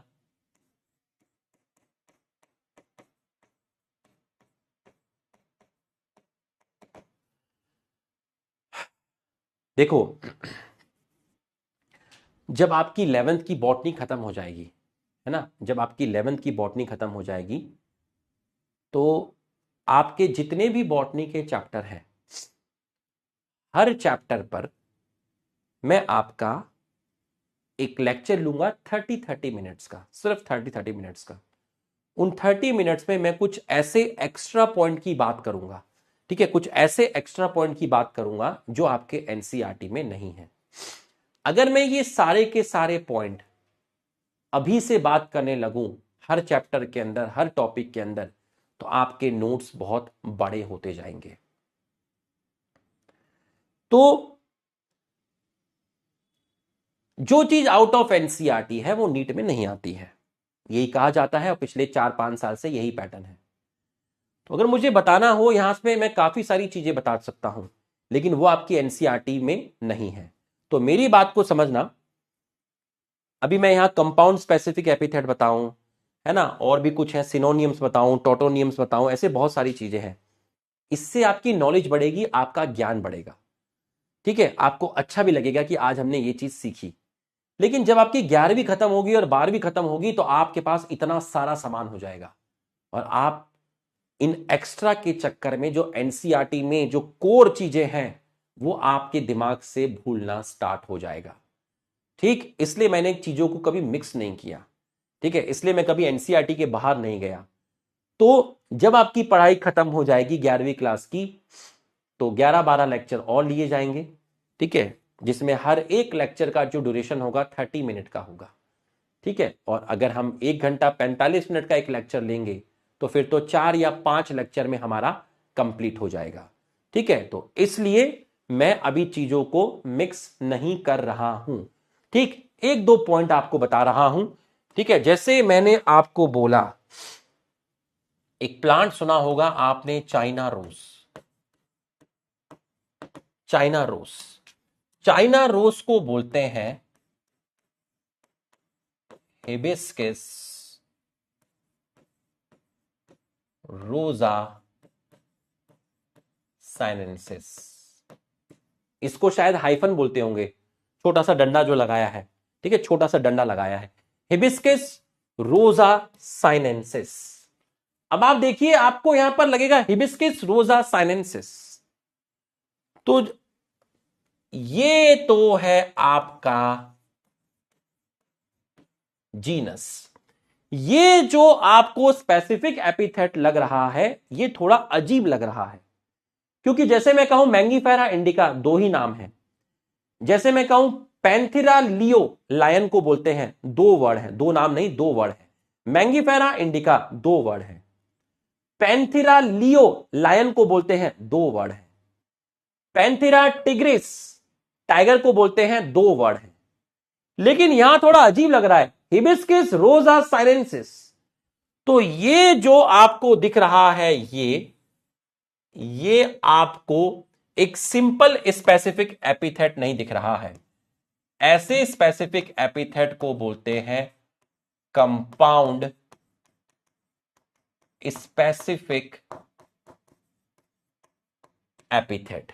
Compound specific epithet, compound specific epithet, ठीक। जैसे मैं आपको बोला, ठीक है, नोट में एक और एक्स्ट्रा पॉइंट नोट के अंदर, जैसे मैं आपको बोला पैंथेरा लियो, मैं आपको बोला पैंथेरा टिग्रिस, पैंथेरा लियो, पैंथेरा टिग्रिस। ठीक, जैसे मैं आपको बोला सोलेनम ट्यूबरोसम, मैं आपको बोला सोलेनम मेलोगैना। अब पैंथेरा टिग्रिस आप किसको बोलते हैं? टाइगर को बोलते हैं। ये किसको बोलते हैं? लायन को बोलते हैं। सोलेनम ट्यूबरोसम किसको बोलते हैं? पोटैटो को बोलते हैं।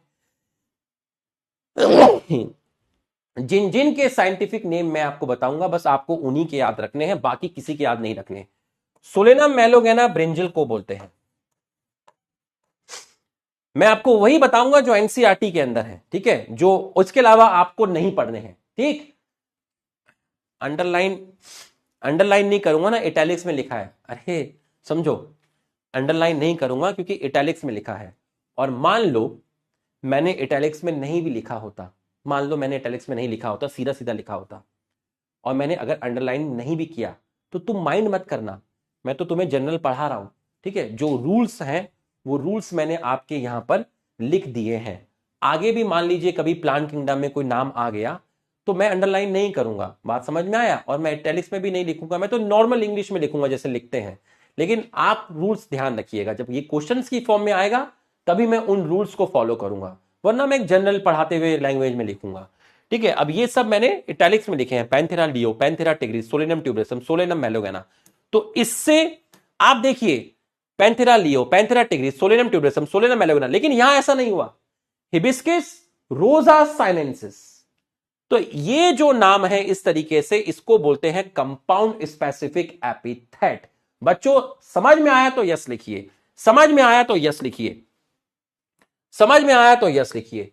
तो यहां से आप मेरे को बताइए एक स्टेटमेंट, आप मेरे को बताइए ट्रू और फॉल्स बताइए। Generic name can be same, generic name of two species can be same, true और false? Generic name of two species can be same, true और फॉल्स? दो स्पीशीज के जेनरिक नेम सेम हो भी सकते हैं, बिल्कुल सही है। तो ये है आपका ट्रू। अब मैं आपको कुछ एग्जाम्पल बताऊंगा। ठीक है, एक प्लांट है जिसका नाम है लेक्स ग्लैब्रा, मैंने इटैलिक्स में नहीं लिखा, जनरल लिख दिया। ठीक है, लेक्स ग्लैब्रा। और एक और प्लांट है जिसका नाम है पाइनस ग्लैब्रा, दोनों ही प्लांट है।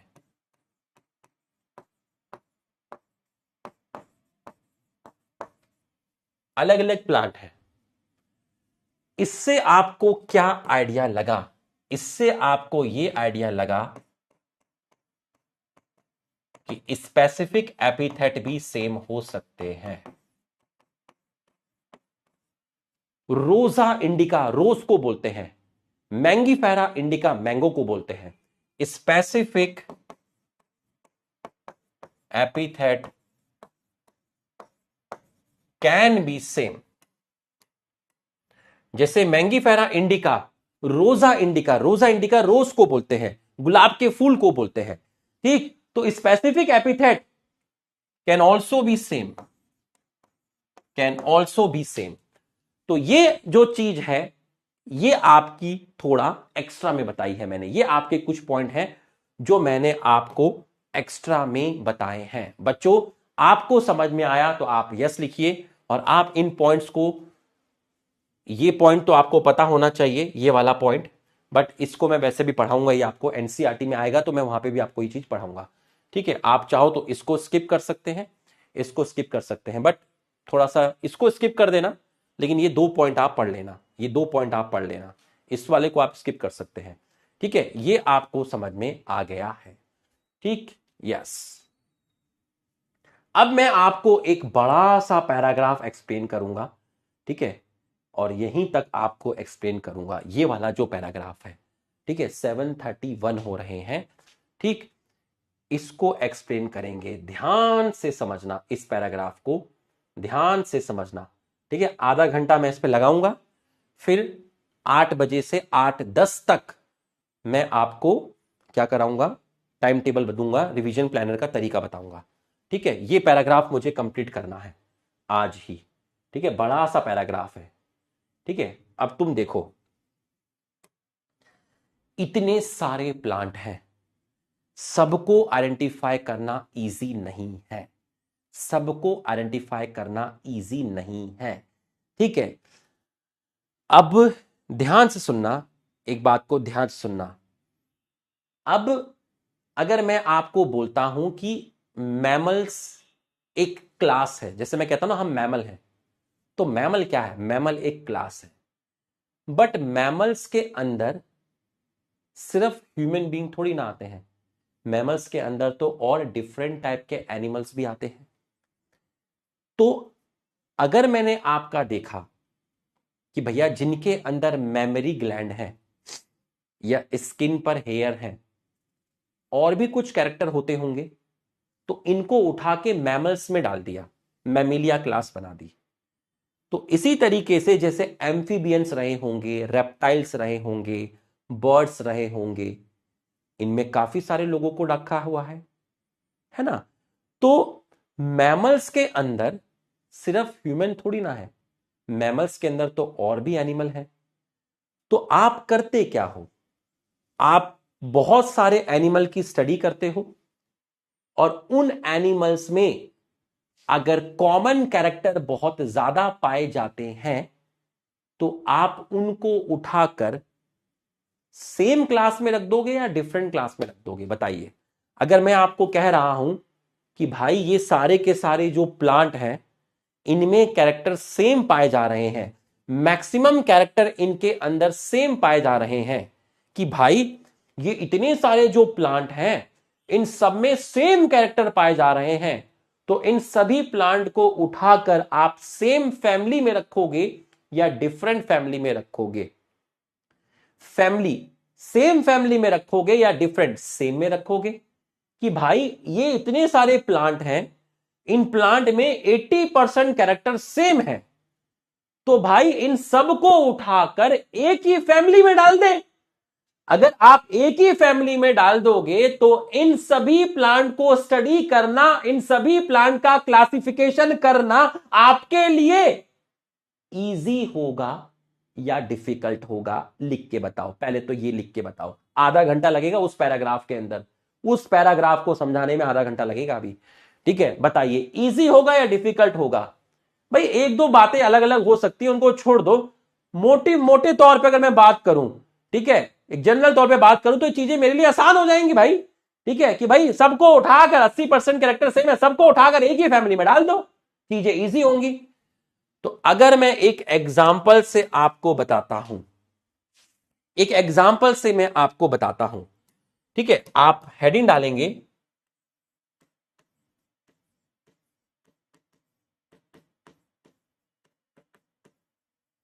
क्लासिफिकेशन।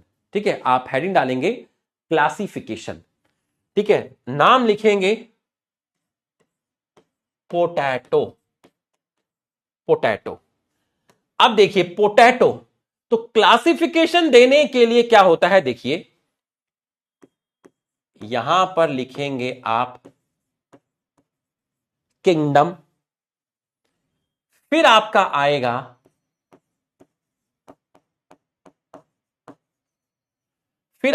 आएगा फाइलम और डिवीजन, फिर आप लिखेंगे क्लास, फिर आप लिखेंगे ऑर्डर,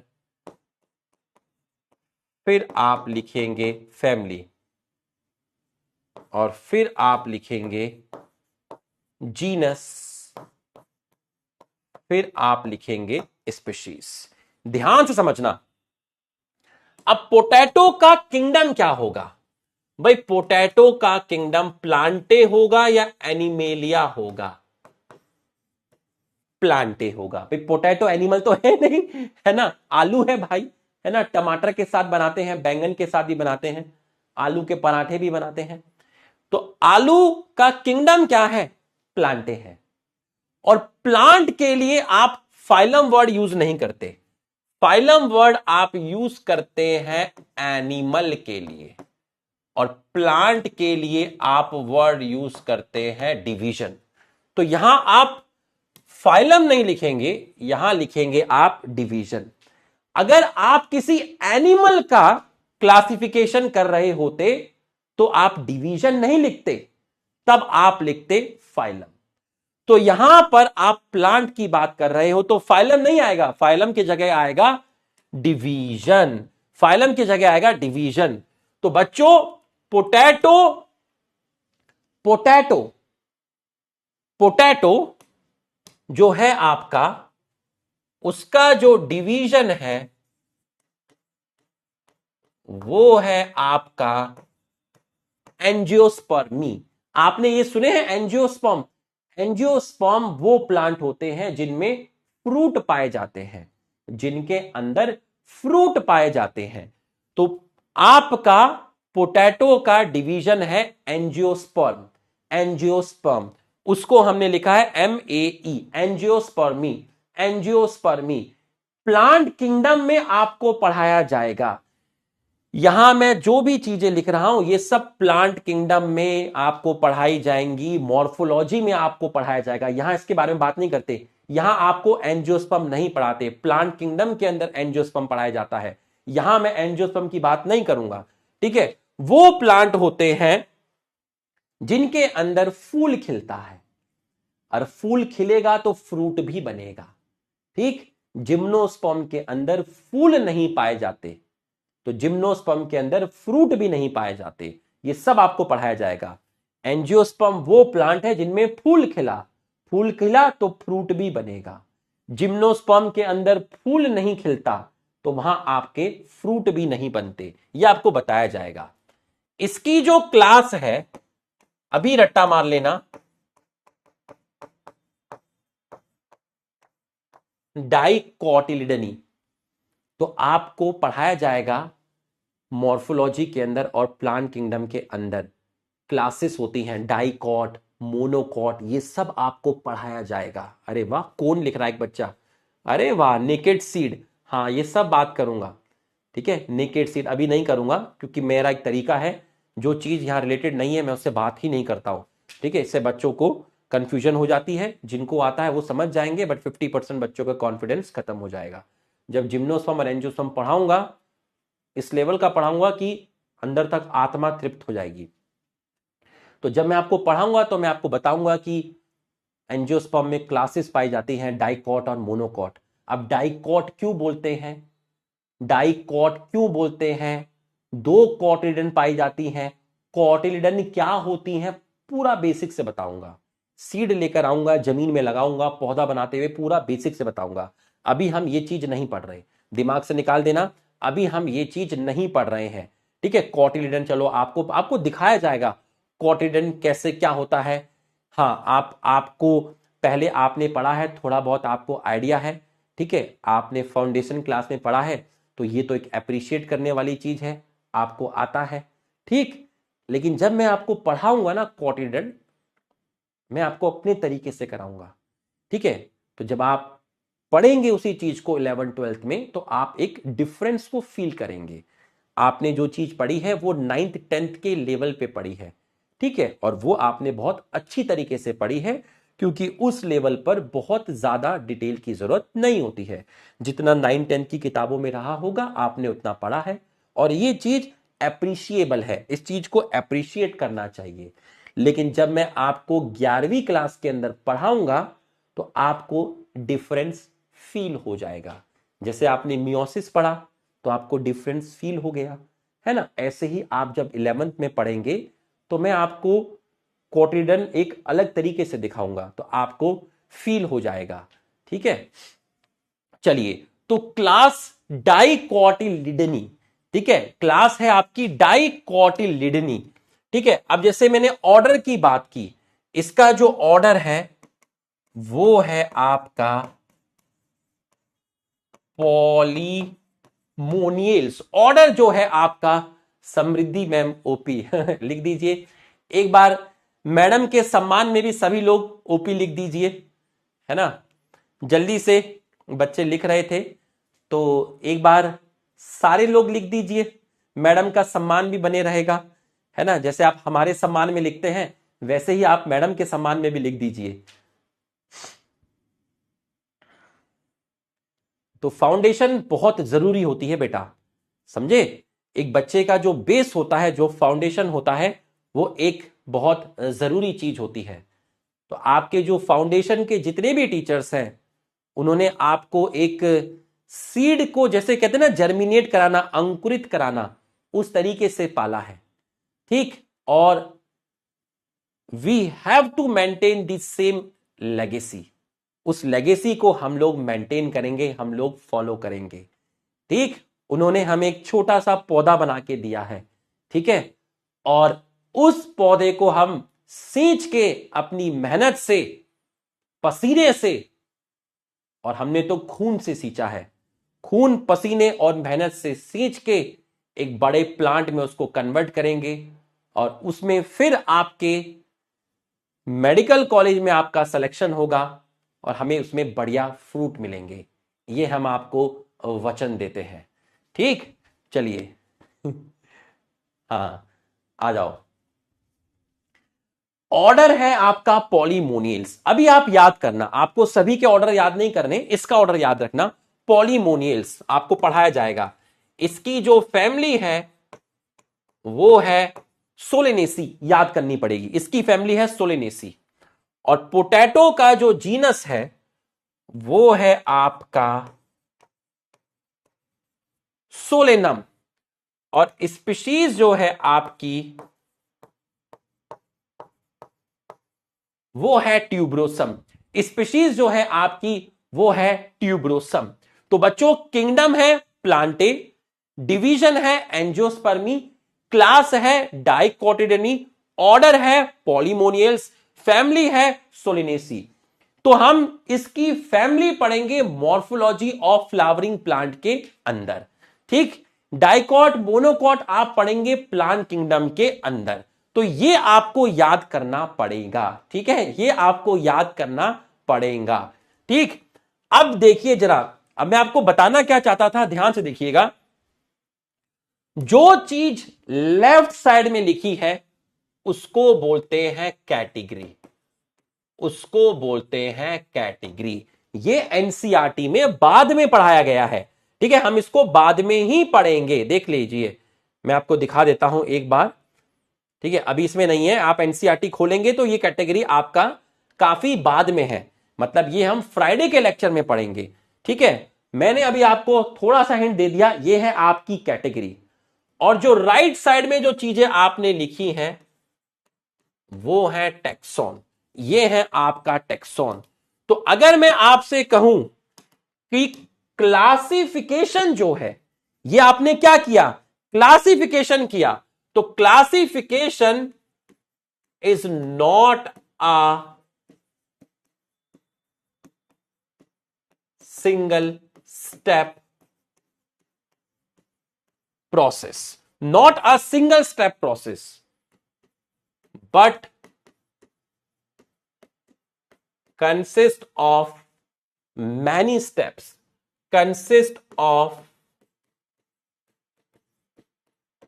many step, जहां पर आप हर एक स्टेप को, each step called, जहां आप हर एक स्टेप को बोलते हैं each step called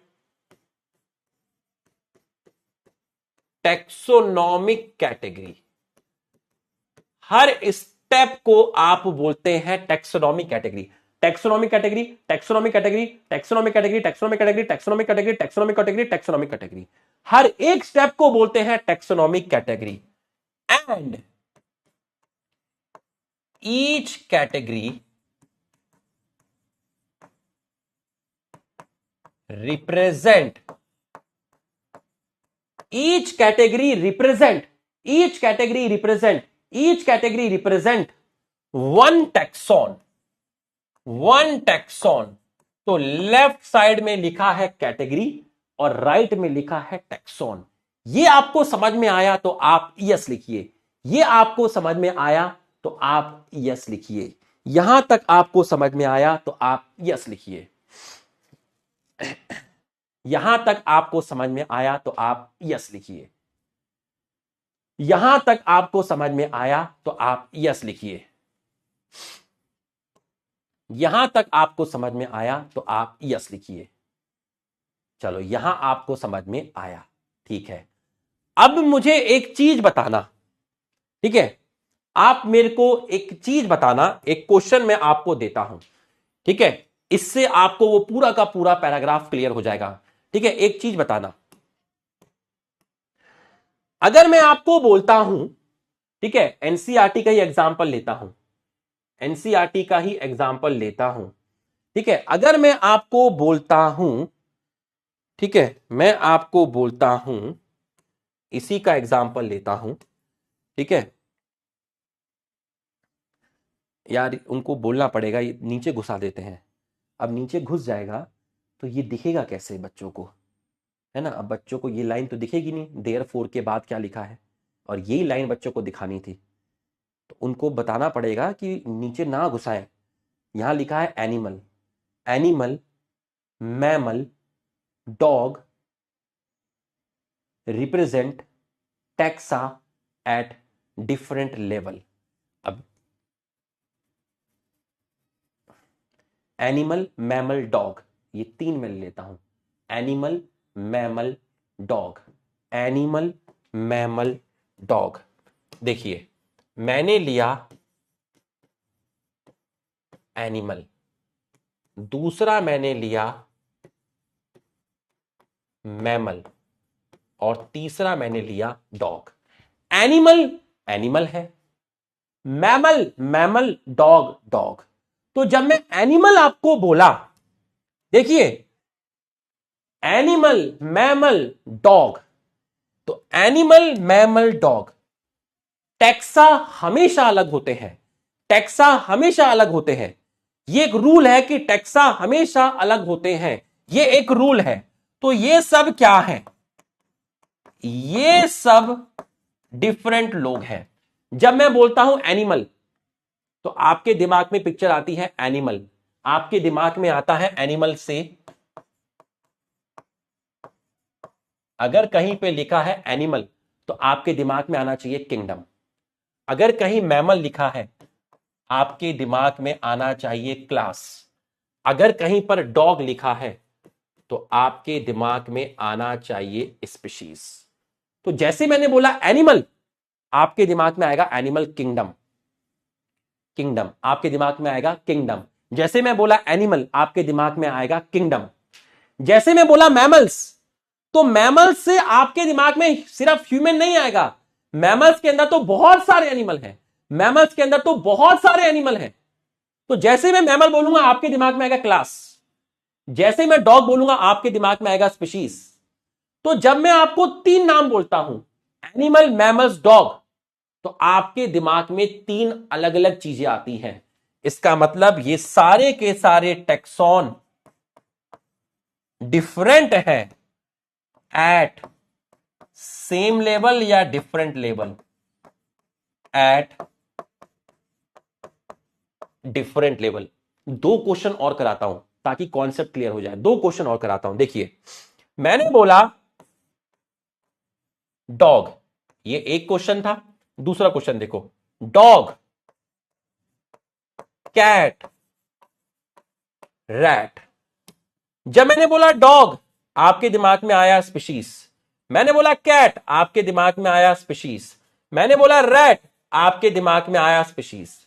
मैंने बोला डॉग, रैट, कैट, डॉग बोला तो एक अलग पिक्चर तैयार हुई, कैट बोला तो एक अलग पिक्चर तैयार हुई, रैट बोला तो एक अलग पिक्चर तैयार हुई। इसका मतलब ये सारे के सारे क्या हैं, डिफरेंट टैक्सॉन है, बट सभी का लेवल सेम है क्योंकि तीनों के तीनों स्पीशीज हैं। Different taxon at same level. दोनों क्वेश्चन में डिफरेंस समझ में आया, दोनों क्वेश्चन में डिफरेंस समझ में आया तो यस लिखो। ये लो अगला क्वेश्चन लो। मैंने बोला डॉग डॉग भाऊ भाऊ मेरा जो बेटा है वो डॉग नहीं बोलता, डॉग को दिखता है भाऊ भाऊ, तो वो इसलिए मुझे एकदम से याद आ गया। मैं से पूछता हूँ यश भाऊ भाऊ कहाँ है, वो बगल में पड़ोस में पाला हुआ है एक फैमिली ने ना, तो लेके जाता हूँ यश भाऊ भाऊ कहाँ है। ठीक है डॉग, ठीक है सोलेनेसी, डॉग सोलेनेसी, ठीक। और मैंने बोला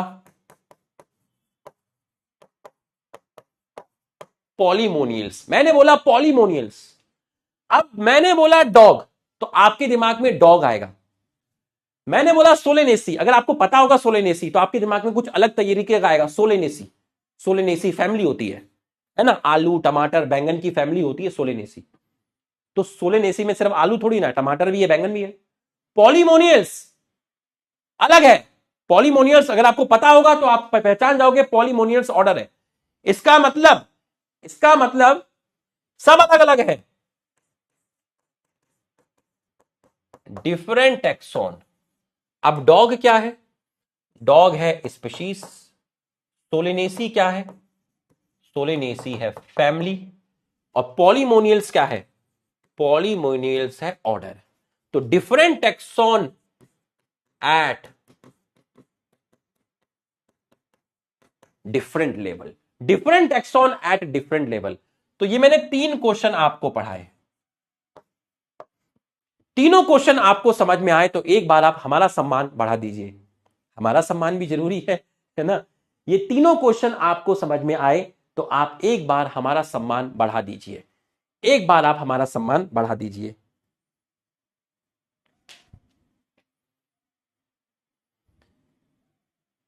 यश को लाओ, नहीं नहीं ऐसे हर क्लास में बच्चे को बुलाना सही नहीं होता, खासकर तब जब आपका बच्चा छोटा है ना। वो तो कभी किसी खास ओकेशन पे लेके आ गए तो चलता है, ठीक है, ऐसे बार बार सही नहीं लगता, थोड़ा ठीक नहीं लगता है ना।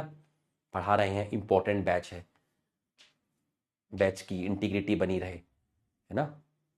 कभी 2 महीने में 3 महीने में एक बार ले आए वो बात अलग है।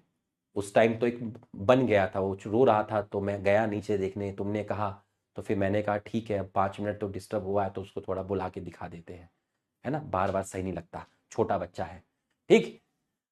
Different taxon at different level, ये आपको समझ में आ गया है।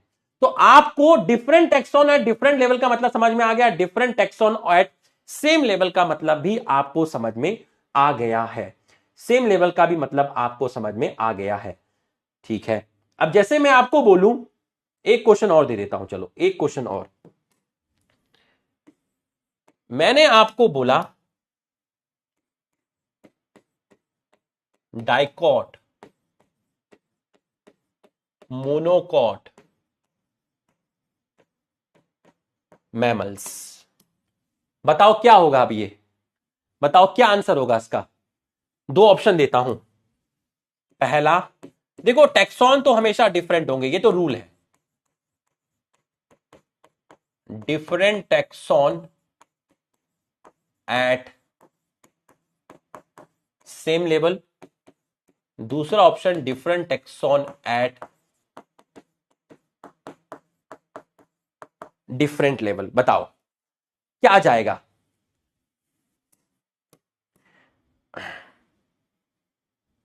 बताओ क्या आ जाएगा। डाइकॉट क्या है, क्लास है। मोनोकॉट क्या है, क्लास है। मैमेलिया क्या है, क्लास है। तो आपका जो आंसर जाएगा बताओ क्या जाएगा। डाइकॉट मोनोकॉट तीनों की तीनों क्लास है, बताओ क्या जाएगा।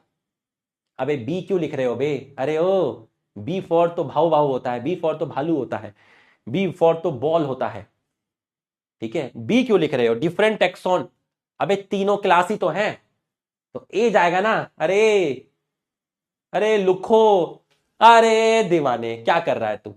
Different taxon at same level, अबे टैक्सॉन अलग अलग है लेकिन तीनों का लेवल सेम है, तीनों क्लास है ना, तीनों क्लास है। तीनों क्लास है, तो आंसर तो ए जाएगा ना, आंसर तो ए जाएगा रे, आंसर ए जाएगा। हाँ, गलती करी, एक और लो, एक और लो। अब बताना,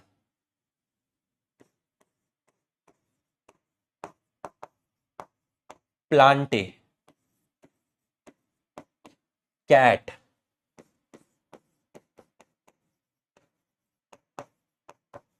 पॉलीमोनियल्स, सोलिनेसी। बताओ, ये डिफरेंट सेम ऑप्शन है, यही ऑप्शन दे रहा हूं उसमें भी। बताओ क्या आंसर जाएगा, बताओ क्या आंसर जाएगा। प्लांटे, कैट, पॉलीमोनियल्स, सोलिनेसी, क्या आंसर जाएगा बताइए, क्या आंसर जाएगा। प्लांटे है किंगडम, कैट है स्पीशीज, पॉलीमोनियल्स है ऑर्डर, और सोलिनेसी है फैमिली। बताओ क्या आंसर जाएगा। बी, बहुत बढ़िया, बहुत बढ़िया। ऐसे क्वेश्चन पिछले 8-10 साल में नहीं आए हैं, आएंगे भी नहीं। आपको आने को तो कुछ भी आ सकता है, 8-10 साल से नहीं आए, लेकिन आपको मैंने बता दिया। और आपको जो भी क्वेश्चन में आएगा, आपको पहले से पता होगा कि ये फैमिली है या क्लास है या ऑर्डर है, ये आपको पता होगा। कैसे पता चलेगा ये मैं कल की क्लास में बताऊंगा, क्योंकि ये कल के टॉपिक में आएगा, आज के टॉपिक में नहीं आएगा, कल के टॉपिक में आएगा कि पता कैसे चलेगा कि ये फैमिली है या ये ऑर्डर है या क्लास है। ये मैं आपको लिस्ट बना के दूंगा, ये मैं आपको लिस्ट बना के दूंगा, एक तरीका दूंगा जिससे आप पता लगा सकते हो कि ये फैमिली है या ये ऑर्डर है। और उन्हीं के एग्जाम्पल दूंगा जो आपके एनसीईआरटी के अंदर है। और जब आप प्लांट किंगडम मॉर्फोलॉजी पढ़ लोगे तो आपको अपने आप पता चल जाएगा। तो आप बिल्कुल परेशान मत होना कि सर हमको पता कैसे चलेगा ये ऑर्डर है, क्लास है। ठीक है, देखो मैंने आपको इन्हीं के एग्जाम्पल दिए जो मैंने आपको बताए हैं। तो ये सिर्फ 5-6 ही हैं जो हमें याद करने हैं। कौन कौन से याद करने हैं मैं टेबल बना के आपको बता दूंगा कि भैया ऑर्डर में ये याद रख, क्लास में ये याद रख, फैमिली में ये याद रख, तो तेरे को कहीं पर भी दिक्कत नहीं आएगी। तो आंसर है आपका ऑप्शन बी, आंसर है आपका ऑप्शन बी। चलो ऑप्शन बी। अब जरा हम इस पैराग्राफ को देख लेते हैं एक बार। ठीक है, इस पैराग्राफ को देख लेते हैं। तो घबराना मत, बिल्कुल भी घबराना मत। अरे काय की छुट्टी, अभी तो तेरे को रिवीजन प्लानर देने वाला हूं मस्त वाला। Since it is nearly impossible to study all living organism, सारे लिविंग ऑर्गेनिज्म को पढ़ना इंपॉसिबल है, तो it is necessary to devise some means to make this possible. तो कोई तरीका निकालिए। तो तरीका है आप उनका क्लासिफिकेशन कर दीजिए। Classification is the process by which anything is grouped into convenient category, kingdom, phylum, class, order, family, genus, based on some observable character. For example, we easily recognize groups such as plant or animal. आप देख के पता लगा सकते हो कि ये plant है या एनिमल है, देख के पता लगा सकते हो। आप पता लगा सकते हो ये डॉग है, ये कैट है, ये इंसेक्ट है। The moment we use any of these term, जब हम डॉग बोलते हैं तो हमारे दिमाग में कुछ पिक्चर आती है, कुछ कैरेक्टर आते हैं। कैट बोलता हूं, इंसेक्ट बोलता हूं तो दिमाग में पिक्चर आती है। डॉग बोलने में भालू की पिक्चर थोड़ी ना आती है, डॉग बोलने में डॉग की पिक्चर आती है। कैट बोलने में मंकी की पिक्चर नहीं आ रही, कैट की पिक्चर आ रही है। हम कैसे पहचानते हैं? We associate certain character with the organism in that group. कुछ ना कुछ कैरेक्टर होते हैं जो हमारे दिमाग में आते हैं, उस बेसिस पर हम कोई ना कोई फैमिली, कोई ना कोई क्लास, कोई ना कोई ऑर्डर बनाते हैं। What image do you see when you think of dog? क्या इमेज आती है आपके दिमाग में जैसे ही आप कुत्ते के बारे में सोचते हो? समझ गए ना? Obviously, each one of us will see dog, not cat. तो भैया जब कुत्ते के बारे में सोचते हो तो दिमाग में कुत्ते के बारे में आएगा। क्या क्या पढ़ा रहा हूं? बिल्ली के बारे में तो आएगा नहीं, कि बिल्लौटा तो आएगा नहीं, समझ रहे हो? भालू तो आएगा नहीं। If we were to think Alsatian, we know what we are talking about. भाई कुत्ते की अलग अलग ब्रीड होती है, जर्मन शेफर्ड भी होता है, समझ रहे, एल्सेशियन होता है, बुलडॉग होता है, डॉबरमैन होता है, अलग अलग होता है, ठीक है। Suppose we were to say mammals, you would of course think of animal with external ear and body hair. ये तो कुछ कैरेक्टर आ गए, आप जूलॉजी में पढ़ेंगे। जैसे मैमल्स के बारे में आया तो आपको एक्सटर्नल ईयर और बॉडी हेयर दिमाग में आएगा। Likewise in plant, if we try to talk of wheat गेहूं, अगर वीट के बारे में आप बात करोगे, the picture in each of our mind will be of wheat plant. भाई जब आप वीट प्लांट के बारे में बात करोगे तो आपके दिमाग में वीट प्लांट की ही पिक्चर आएगी, बैंगन की नहीं आएगी, टमाटर की नहीं आएगी, आलू की नहीं आएगी, वीट की आएगी। जब बैंगन की बात करोगे तो बैंगन की पिक्चर आएगी, आलू की नहीं आएगी, ठीक। चावल की नहीं आएगी, किसी और प्लांट की नहीं आएगी। Dog, cat, mammal, wheat, rice, plants, animal, etc. are convenient categories we use to study organism. The scientific term for these category are taxa, जिसको मैंने बोला टैक्सॉन। फील हुआ तो यस लिख, फील हुआ तो यस लिख,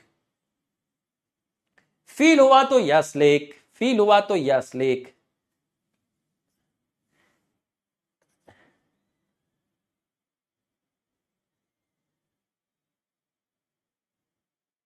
फील हुआ तो यस लिख।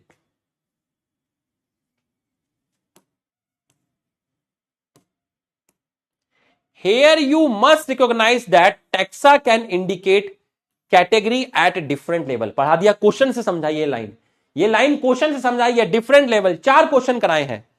Plant also form a taxa, बिल्कुल सही है। Wheat is also taxa, wheat क्या है, वीट स्पीशीज है। प्लांट क्या है, किंगडम है। एनिमल क्या है, किंगडम है। मैमेलिया क्या है, क्लास है। डॉग क्या है, स्पीशीज है। ये सारे टैक्सा हैं। डॉग मैमल है, डॉग क्या है, मैमल है।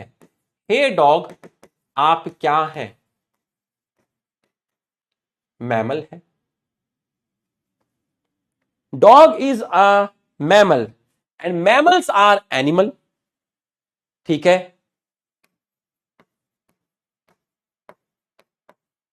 मैमल्स क्या है, एक मिनट, मैमल्स क्या है आपके, mammals are animal. Therefore, animals, mammals, dog represent taxa at different level। Mammal आपकी क्लास हो गई है, ठीक है।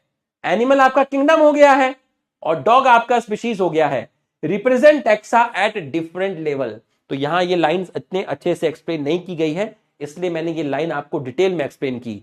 एनिमल किंगडम हो गया, मैमल क्लास हो गया, डॉग स्पीशीज हो गया।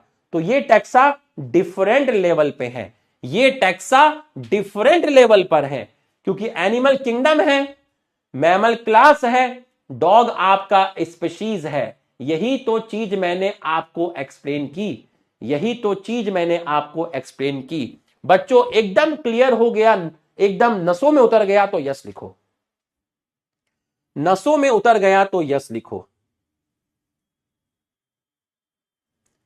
इसके ऊपर मैं आपको 2 क्वेश्चन दूंगा जो होमवर्क रहेगा। आज तुम वो क्वेश्चन करके नहीं आए, मैंने पढ़ाना तो स्टार्ट किया बट इधर दुखा मुझे, आज मेरे को दुखा, मुझे उम्मीद नहीं थी। तो अगली बार से ये ध्यान रखिएगा, ठीक है, अगली बार से ये ध्यान रखिएगा, आप डिसिप्लिन में रहिए। अब ध्यान से देखिएगा जरा, आपको रिवीजन कैसे करना है। मैं आपको एक रिवीजन प्लानर दे रहा हूं, इसको फॉलो करना। बच्चों हर टॉपिक में, ठीक है, हर टॉपिक के अंदर आपकी, जैसे मैं टॉपिक की बात करता हूं, ठीक है, जैसे मैं टॉपिक की बात करता हूं, मैंने बात किया टॉपिक माइटोकॉन्ड्रिया। ठीक है, हर टॉपिक के अंदर अब आप इतना पढ़ चुके हो कि आपको उसकी 80% चीजें एकदम अच्छी तरीके से आती हैं। ठीक है, आप उसको कभी नहीं भूलोगे, नेवर फॉरगेट, आप उसको कभी नहीं भूलोगे। लेकिन हर टॉपिक में 20% चीजें हैं जो आप भूलते हो। जैसे माइटोकॉन्ड्रिया में 80% चीजें क्या है कि भैया माइटोकॉन्ड्रिया डबल मेम्ब्रेन है। आप अगर रिवीजन में ये चीज नहीं भी पढ़ोगे तो आप भूलोगे नहीं। Mitochondria power house of cell है। ठीक, mitochondria power house of cell है।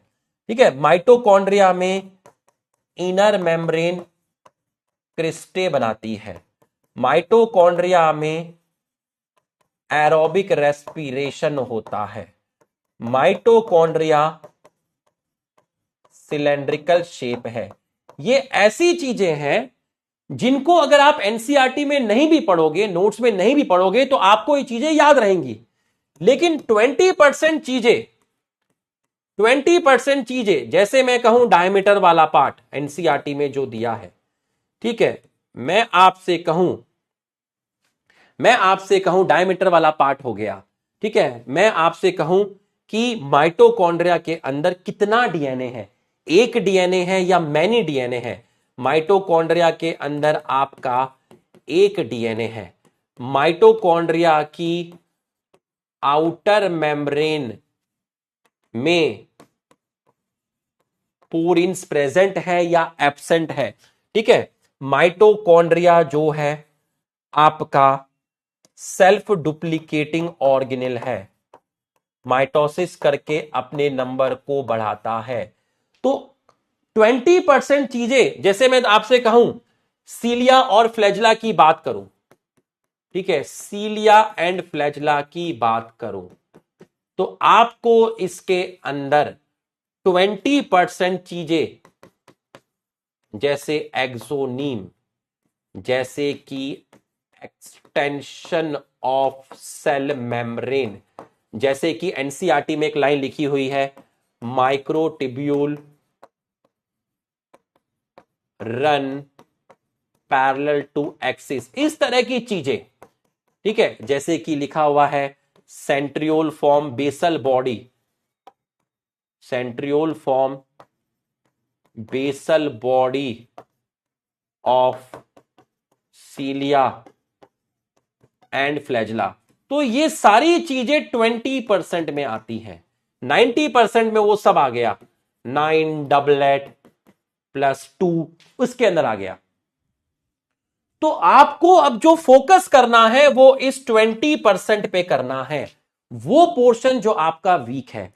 हम हर बार रिवीजन करते हैं और हर बार माइटोकॉन्ड्रिया को पूरा पढ़ते हैं। इस 20% को पक्का करने के लिए हम 80% हर बार पढ़ते हैं, जिसकी वजह से ये हमारा हमेशा स्ट्रांग रहता है। बट ये वाला पोर्शन उतना स्ट्रांग नहीं रहता, क्योंकि 20% को तैयार करने के लिए हम 80% भी पढ़ रहे हैं, तो 20% वाली चीज डाइल्यूट हो जाती है हर बार। तो आप हर टॉपिक में आपको कोई नोट्स नहीं बनाने अलग से, आपको जो पढ़ाया है उसमें रेड पेन से या हाइलाइटर से सिर्फ उस पार्ट को हाईलाइट करिए जो आपको लगता है आप भूल सकते हैं। तो अब जब आप रिवीजन करेंगे तो आप सिर्फ उन 20% पार्ट को रिवाइज करिए सबसे पहले अच्छी तरीके से, जो आप भूलते हैं। जैसे सेल थ्योरी में कौन जर्मन था, कौन ब्रिटिश था, ईयर 1838 1839। ठीक, अब श्वान ने लिखा है plant and animal compose of cell, और रडल्फ ने यही लाइन लिखी है और लिखा है all living organism compose of cell. तो बच्चा यह भूलता है कि श्वान ने ऑल लिविंग ऑर्गेनिज्म बोला था या प्लांट एंड एनिमल बोला था, और रडल्फ वर्चो ने प्लांट और एनिमल बोला था या ऑल लिविंग ऑर्गेनिज्म बोला था। तो आप उन चीजों पर फोकस करिए जो आप भूल रहे हैं बार बार। तो आप अपना ये 20% अच्छी तरीके से स्ट्रॉन्ग करिए पहले। आप इस 20% स्ट्रॉन्ग करने के चक्कर में बार बार 80% भी पढ़ रहे हैं। तो आपको चीजों को डिफरेंशिएट करना आना चाहिए हर टॉपिक के अंदर। तो अब आप जब रिवीजन करेंगे, जब आप रिवीजन करेंगे, ठीक है, अब आप रिवीजन करेंगे, आज है आपका थर्सडे, तो अब आप आज पढ़ेंगे लिविंग वर्ल्ड, 1 घंटा लगा के पढ़ना। ठीक है, आप देखो आपको कितना आसान लग रहा था, लेकिन मैं आपके क्वेश्चन गलत करवा रहा था, सेंटेंस को मैनिपुलेट कर रहा था, चेंज कर रहा था, आपके क्वेश्चन गलत करा रहा था। ठीक है, लिविंग वर्ल्ड 1 घंटा लगा के पढ़ना, प्लस 1 घंटा लगा के पढ़ना। ठीक है, और पढ़ना आप सेल थ्योरी। अब लेक्चर नहीं बोलूंगा, टॉपिक लिख के दिया करूंगा।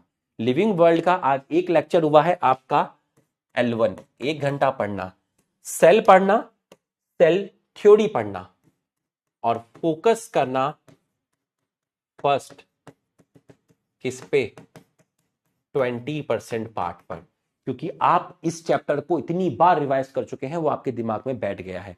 20% पर फोकस करना। तो आप इस हफ्ते में सिर्फ 20% वाले पार्ट पे फोकस करेंगे, जो भी मैं आपको दूंगा रिवीजन करने के लिए। ठीक है, और नेक्स्ट वीक पे आप 80% वाले पार्ट पे फोकस करेंगे। अभी सिर्फ 20% वाले पार्ट पे आपको फोकस करना है, सेल थ्योरी। ठीक है, and overview of cell, 20 minute. तो आज आपको बॉटनी पढ़नी है 1 घंटा 20 मिनट। ठीक है, इस तरीके से हम लेके चलेंगे। ठीक है, तो रिवीजन धीरे, जैसे जैसे हम आगे बढ़ेंगे। ठीक है, अब फ्राइडे को अलग तरह का रिवीजन दूंगा, अलग टॉपिक का दूंगा, इस तरीके से चीजों को लेके चलेंगे। तो बच्चों एक कमेंट करके जरूर बताइएगा आपको आज का लेक्चर कैसा लगा, और आप सब कल तक क्वेश्चन करके आएंगे। मेरा जो लेक्चर आएगा वो कल 40 मिनट का आपको आएगा, सेल साइकिल के जो क्वेश्चंस थे उनका सॉल्यूशन वीडियो आएगा। ठीक है, और आप सब करेंगे। कैसे करेंगे, पेज लेके बैठेंगे और एक कमरे में बैठेंगे, घड़ी लगाएंगे, और फिर आप सॉल्व करेंगे, ये मान के कि एग्जामिनेशन हॉल में आप बैठे हुए हैं। ठीक है, एक कमेंट करके जरूर बताइएगा आपको आज का लेक्चर कैसा लगा। मस्त होके बैठना, चौड़े होके बैठना, स्ट्रेस फ्री होके बैठना। ठीक है, क्योंकि भाई कल फिर आएगा। Thank you.